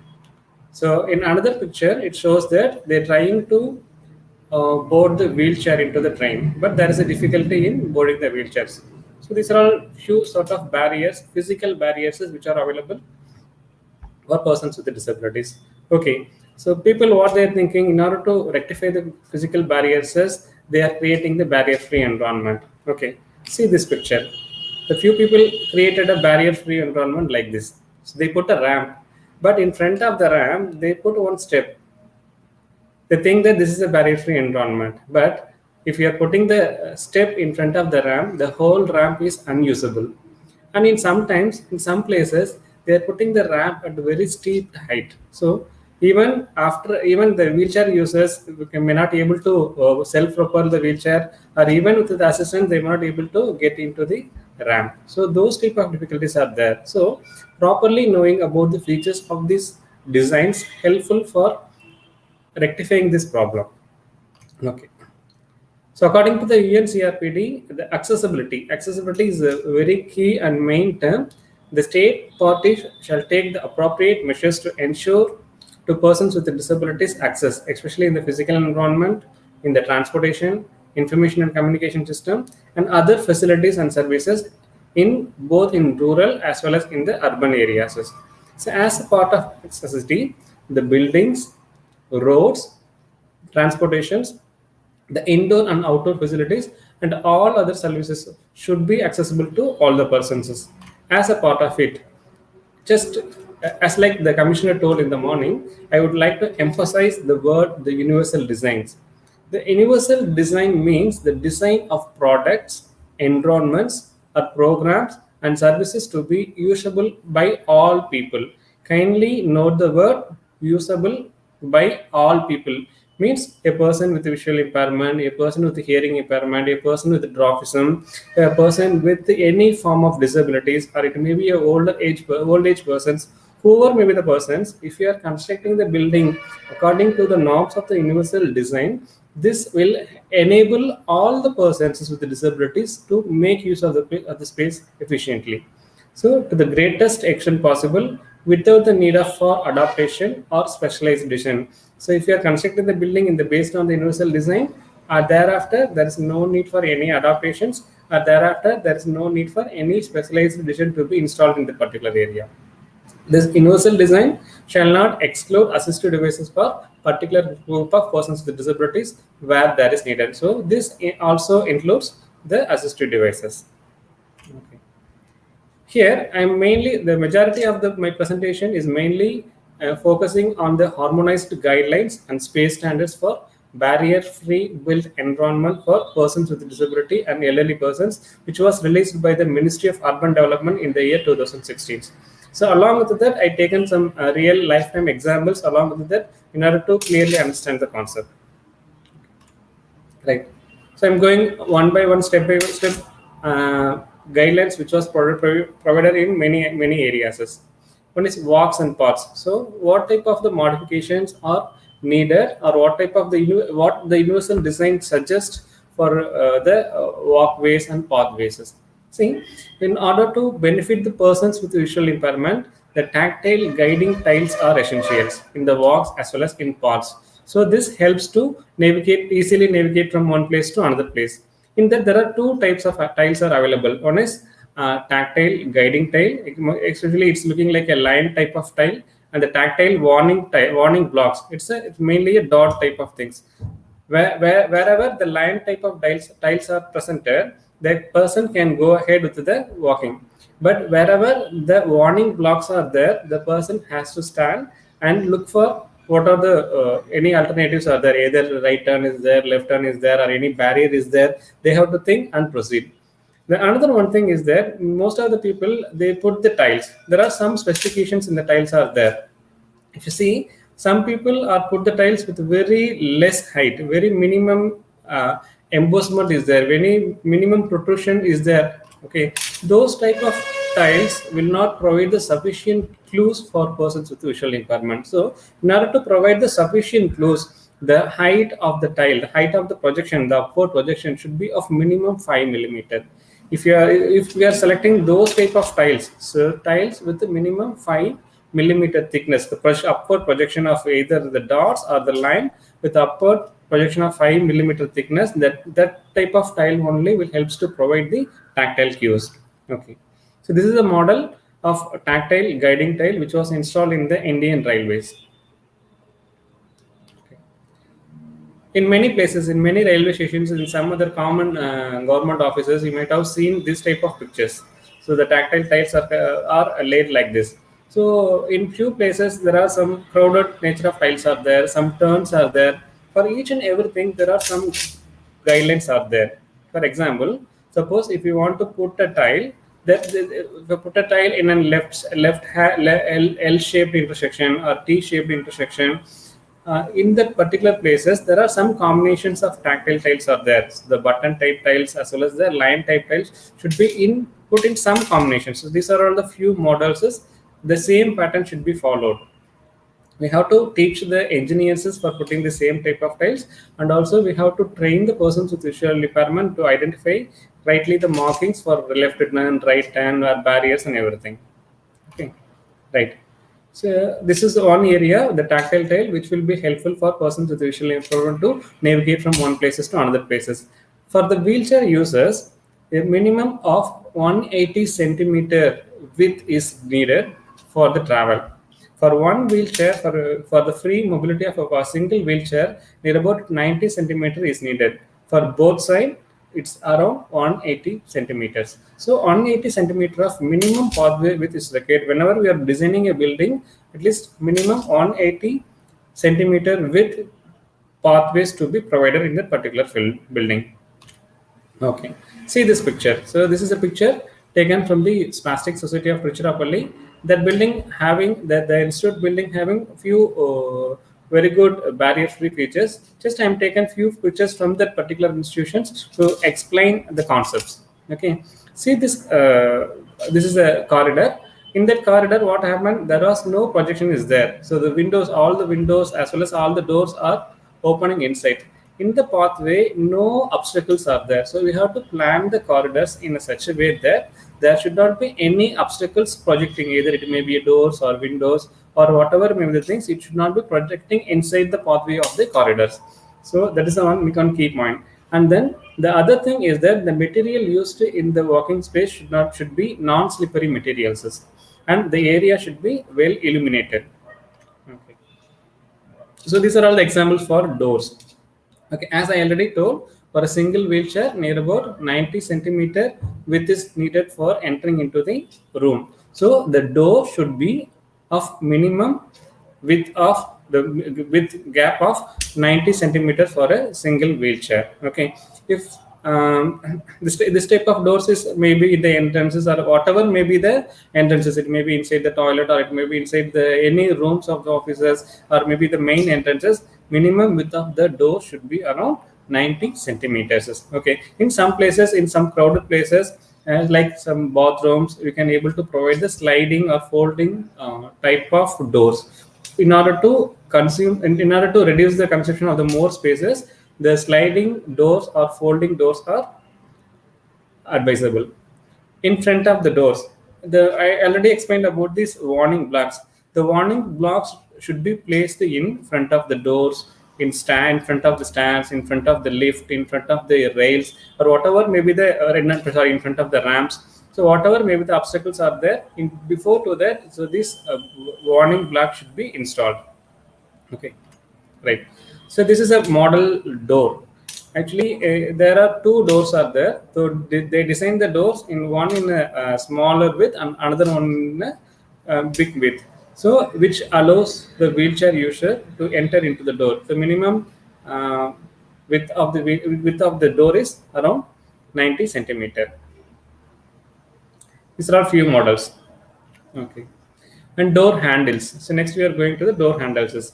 So mainly the people who have the problems in their hands, they may face difficulty in holding the knob handles to open and close the doors. So for the betterment of these persons, the handle should be in a D-shaped manner. Okay, it should be in a push-pull type. So this helps. They may use the whole hand or a whole fingers to open or close it. So always preferable to use the D-shaped handles for the doors. Okay. In the door, these other features also we have to see. So the door should be easily operated by in a single hand. So like that, the door handle should be in a horizontal handle, should be placed, and it should be in a contrast color. So for persons with low visions, this contrast color helpful to easily identify the location of the door. And along with that, some vision panel to be installed in that one. So vision panel, I will show the picture of the vision panel. How is it? It should be installed between the height of 80 centimeter to 150 centimeters from the floor height, and signature and signage board, or maybe the information board about what is the room. Maybe it may be a counseling room, or it may be a principal's office, whatever may be the things in the information thing. And the same way, who is the person is sitting inside, maybe some designations, director, like that, the designations also along with the braille format. These things are to be provided at an appropriate height. And the same way for the wheelchair users, when they are approaching the doors, the wheelchairs may damage the door parts. So in order to prevent that one, they provided the kick plates. The kick plates at the bottom of the door. So this will help to prevent the damage from the wheelchairs. So these are all the minimum features which should be present in the door. Okay. See this is a example for vision panel. In the first picture, you may see that a person is sitting and coming in the wheelchair, and they may able to see what are the activities are going inside the room. So through the vision panel. So this is an example for the vision panel. In second picture, the same way, it's a larger length vision panel is presented here.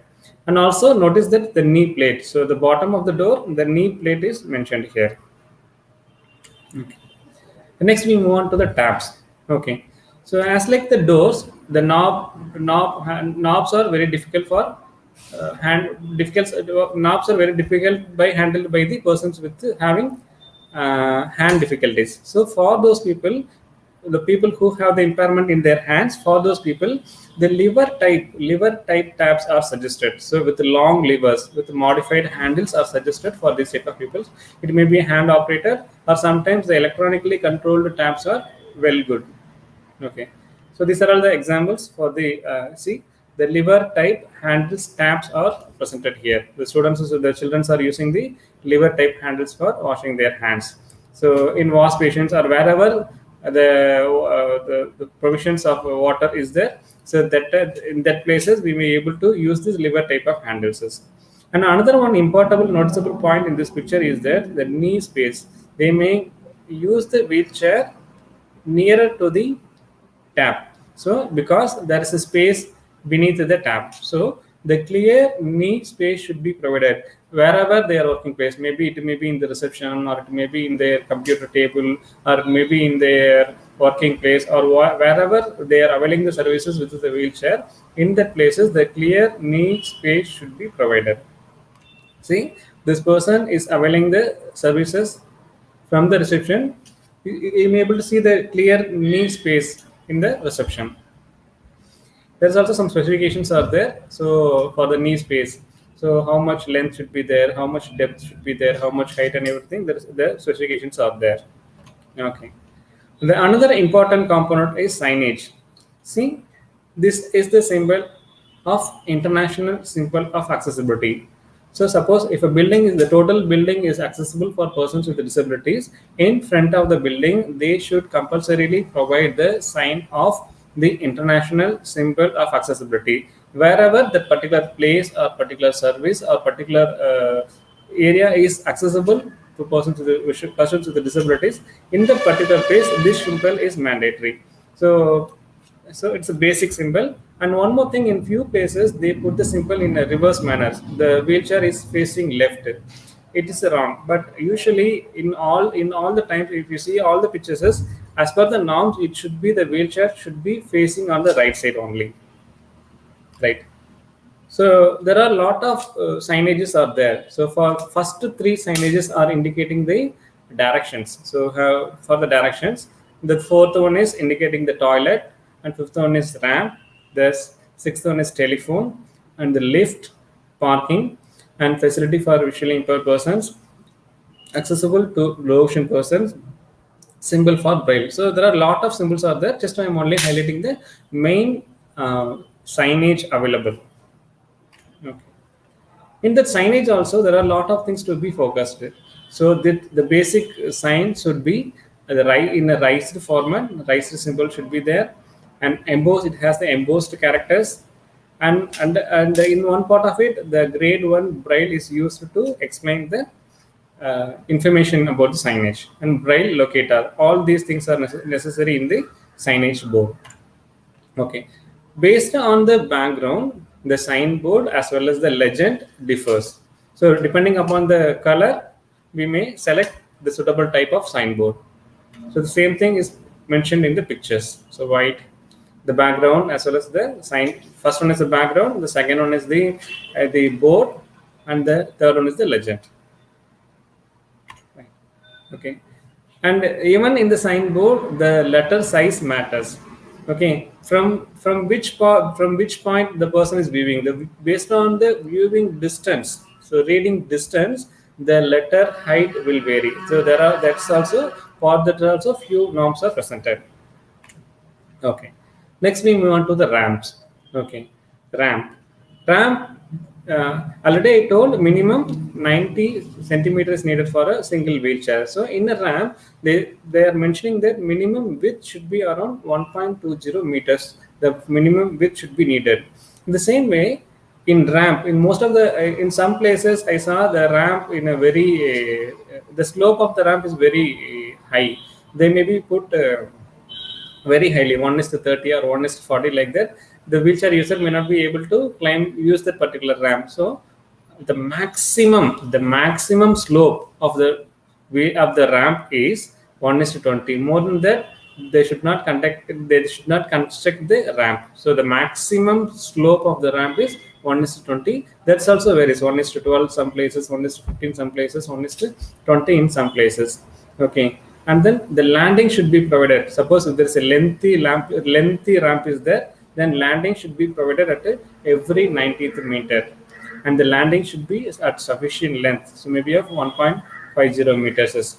The protective handrails between the height of 0.76 meter to 0.90 meter height should be provided across the length of the lamps.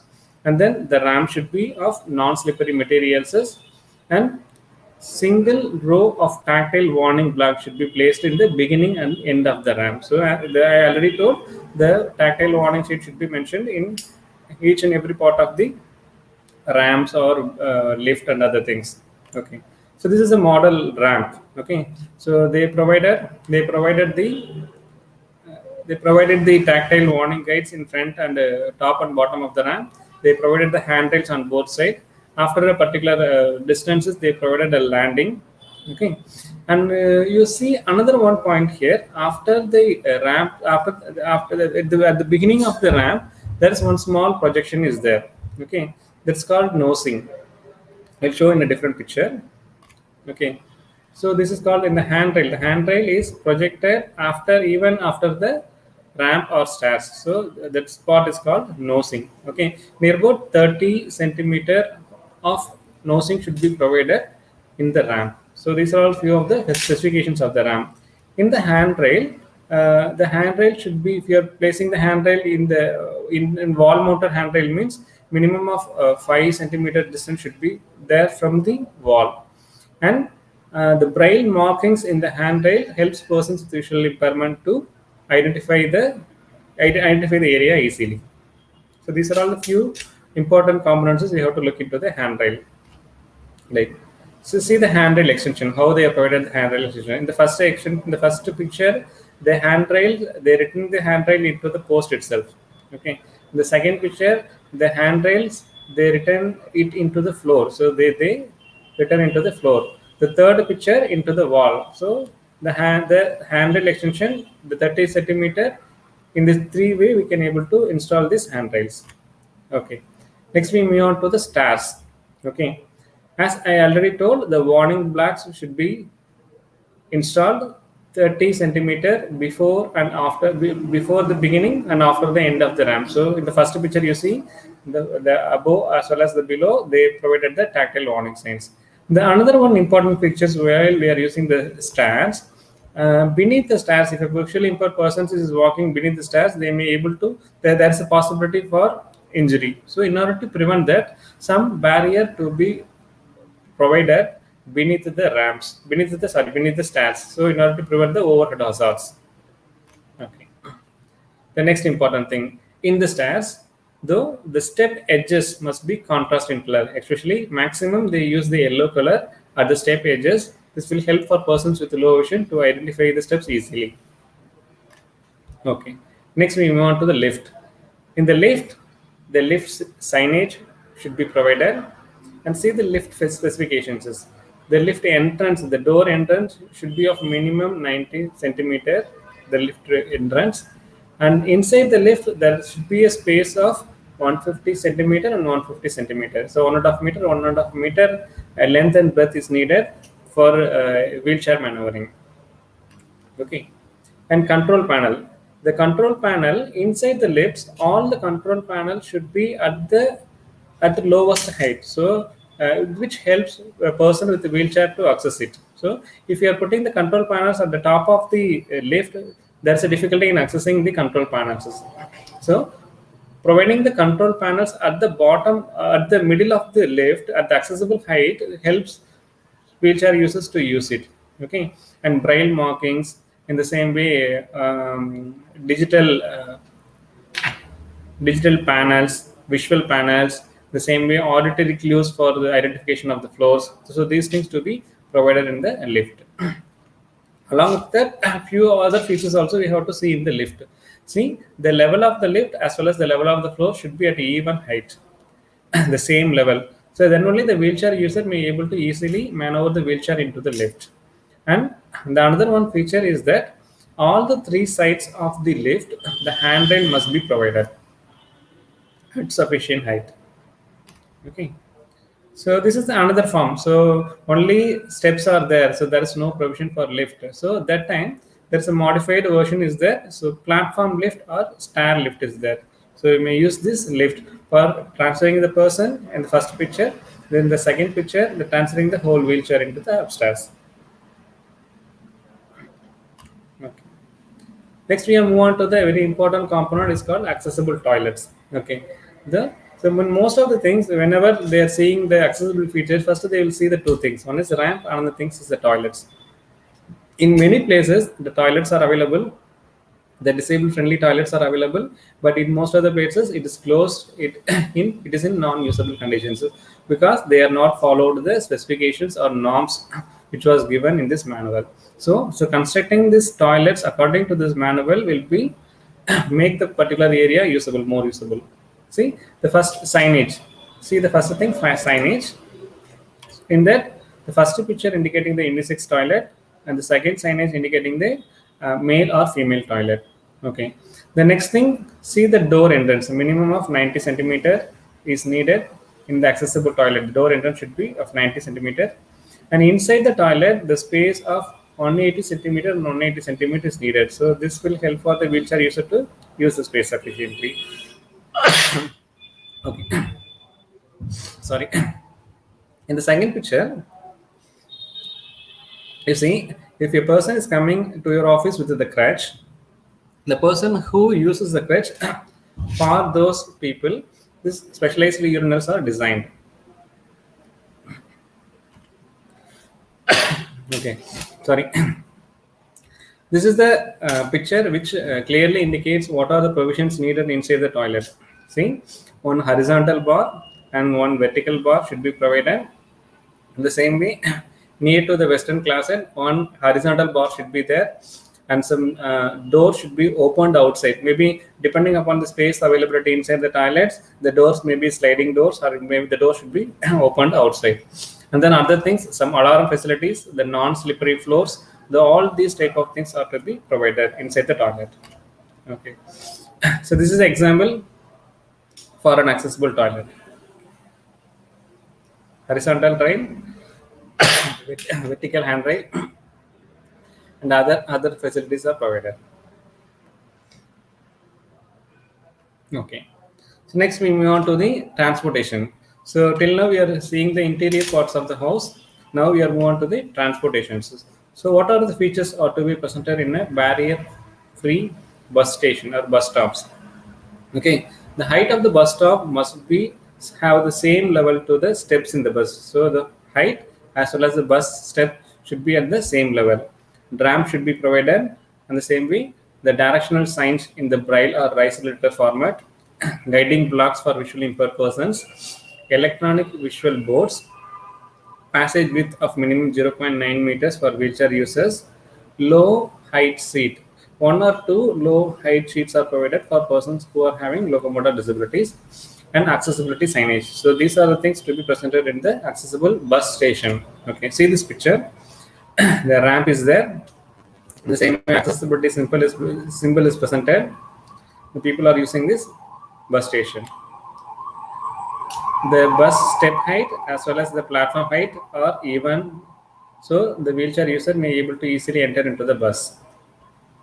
So these are all some of the initiatives by the Delhi Transport Corporation. Okay.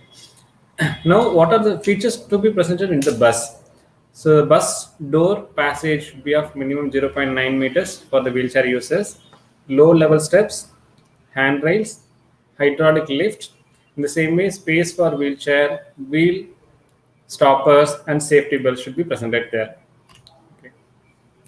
And wheelchair accessibility symbol, information on the names of all stops along a bus route should be indicated inside the bus, and route board in a text format. If it is there, well illuminated and large font size is needed.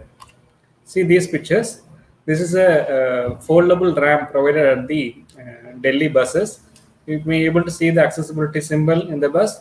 The side, the ramps are the handrails are there for easily going into the bus, and foldable ramps are provided here.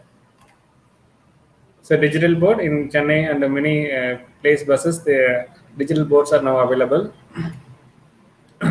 After entering the bus, there is a separate space is provided for holding the wheelchairs. So in that particular place, the wheelchair stopper should be there.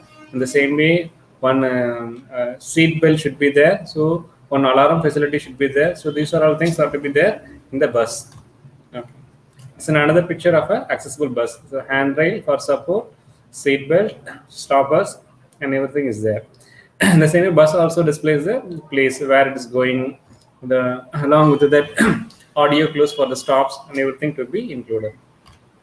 Okay, this is a modified vehicle. So at the back side there is a wheelchair accessible ramp is there. So they use the ramp and board into this particular van, and they place the wheelchair in this particular place. These are all the modified cars.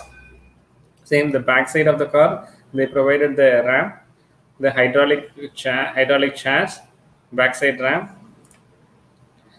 same backside foldable ramps are there for accessible transportations. Okay, so the side they provided a ramp.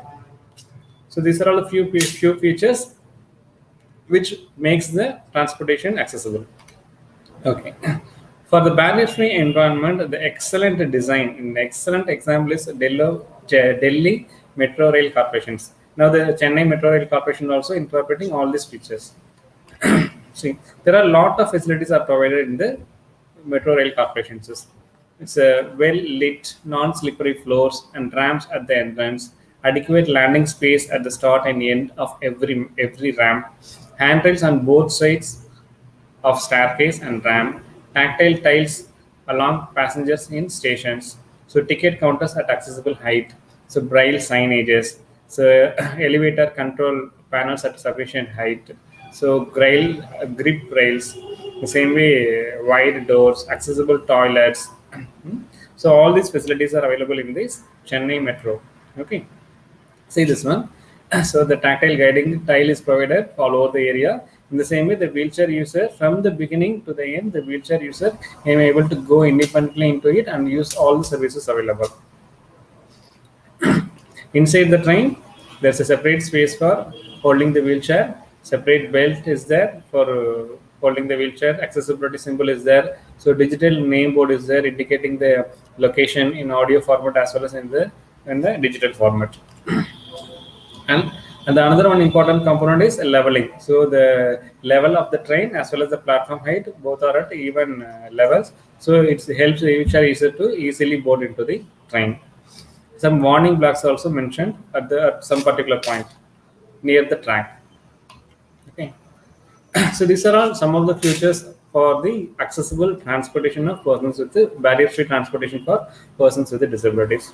Okay, in order to promote the barrier-free transportation and improve the accessibility, the government of India is designed a campaign. It's called Accessible India campaign. Through this Accessible India campaign, the government of India taken a lot of initiatives, especially making all the government buildings accessible to all, and the same way airports, railway stations, public transport facilities, buses, bus stations, and public documents and websites, and every document is to be made accessible to all the persons. This is the main motto of this particular campaign. Okay. See, I gave my presentation based on a single guidance. That is harmonized guidelines and space standards for barrier-free built environment for persons with disability and elderly persons. Like this is for only for physical environment. As like that, there are a lot of guidelines are available for television programs. What type of things to be followed to create the accessible programs? The same way, if you are considering the buses, what type of the facility to be there and what type of norms to be provided for providing the accessible buses, for accessible railway coaches and accessible railway travel and accessible monuments. In the same way, accessible government websites for all the areas, there are guidelines are there. So if you are look into these guidelines one by one, when we are designing a website, so that time we have to see for the websites. When we are constructing the building, that time we have to see for this barrier-free built environment. When we are going for for planning for journey or whatever maybe the things, so these type of guidelines will be helpful. So we have to keep in mind that we have to spread the information to many people, the builders, to the civil engineers, to the persons who for the civil society organizations, DPOs, for other stakeholders. They have to aware about these guidelines. So when they are aware of that one, when they are constructing the building, they must insist on these guidelines when they are constructing the buildings. So if you are making these buildings as per these norms, we may able to create the barrier-free environment. So create the barrier-free environment and make an inclusive society for all. So these are all the references which I am used for this presentation. Thank you so much.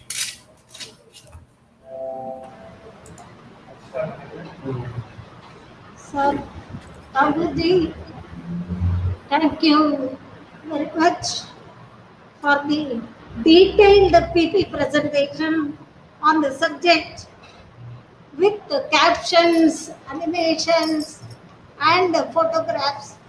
And we should all hope that the participants should have had a lot of valuable inputs, and we have got a very good feedback about this session. but no questions and no doubts. So we once again thank you so much for this valuable session and sparing your valuable time for conducting this session. Thank you so much, sir. Thank you. Thank you, madam. Thank you for this opportunity. Thank you so much. Thank you, sir.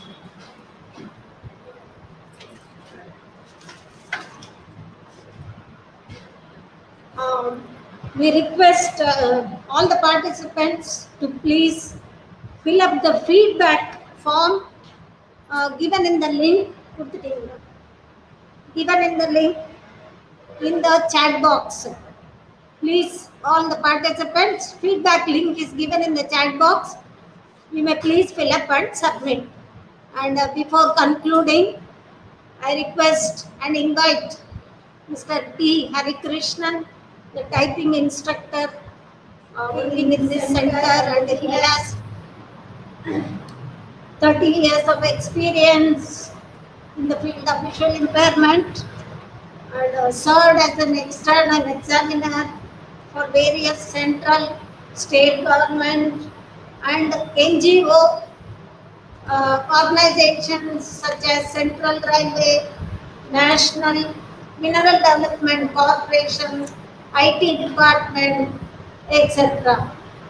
And I once again invite Mr. Hari Krishnan to propose the vote of thanks. Sir, please. Thank you, madam. Most respected and valued participants of this webinar, highly experienced resource persons, officers and officials of NIEPVD, Dehradun and NIEPVD Regional Center, Chennai. Ladies and gentlemen, now we are at the end of the webinar and my responsibility is to thank you all on behalf of NIEPVD Regional Center, Chennai. First of all, I thank our most respected Director of NIEPVD Dehradun for the approval given to conduct this most important webinar on this special occasion of International Day of Persons with Disability 2020. I thank you very much, sir. Next, I thank Dr. Jasmeer, Professor, Department of Special Education, NIEPVD Dehradun, who coordinates all the webinar programs. I thank you very much, sir. Next, I thank Dr. Sri Priya, our officer in charge of NIEPVD Regional Center, Chennai, for all kinds of support, motivation, and encouragement for organizing this webinar in a successful manner. I also thank Madam Officer in Charge for having proposed welcome address for this webinar. Next, I thank Mr. Saravanan, Coordinator, Regional Braille Press, for briefing the activities of NIEPVD Regional Center, Chennai. Thank you, sir. Next, I also thank Mr. C.C. Kasimani, Training Officer in Charge and Coordinator for this webinar, for having given introduction about our chief guest and other resource persons. He is the coordinator for this program. Thank you, sir. Next, I convey my wholehearted thanks on behalf of our director, headquarters, Dr. Imanshu Das, and our officer in charge, Dr. Sripriya Madam, to the chief guest, Thiru Johnny Tom Varghese, IAS, State Commissioner for Persons with Disabilities and Director for Welfare of the Differently Abled Tamil Nadu, for his concurrence to be the chief guest for this webinar in spite of his busy schedule. I also thank him for the inaugural address and release of the Tamil Nadu Rights of Persons with Disabilities Rules 2018 in Braille.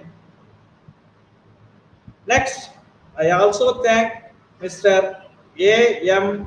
Venkatakrishnan, Advocate, International Attorney, Advocate, Supreme Court of India, for his presentation of the salient features of RPD Act 2016. It would be very useful for the participants. Thank you, sir. Next, I also thank Dr. Sivaraman, Associate Professor, Department of English, Presidency College, Chennai, for his excellent presentation of Rights of Persons with Disabilities Act. Thank you very much, sir. Next, I also thank Mr. G. Thagur, Research Officer, for his beautiful presentation on barrier-free environment for persons with disabilities. Thank you very much, sir. Next, I also convey my thanks to the technical support team for who rendered services to conduct this webinar in a grand manner.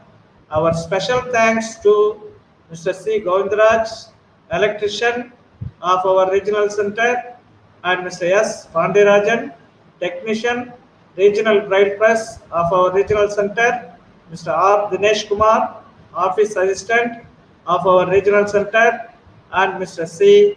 Raj, warden of our regional center.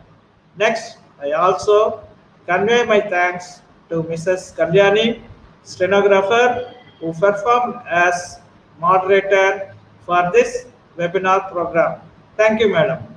Last but not least, I convey my thanks and appreciation to all the participants. Thank you very much. Thank you, one and all. Thank you very much.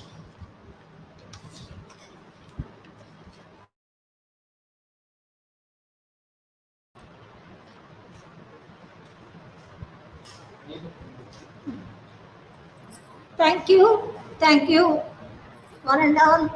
And we would like to wind up this program today here. And we once again thank each and everyone who has participated and the team of NIEPVD for successfully conducting this program. Thank you for your cooperation. Thank you so much.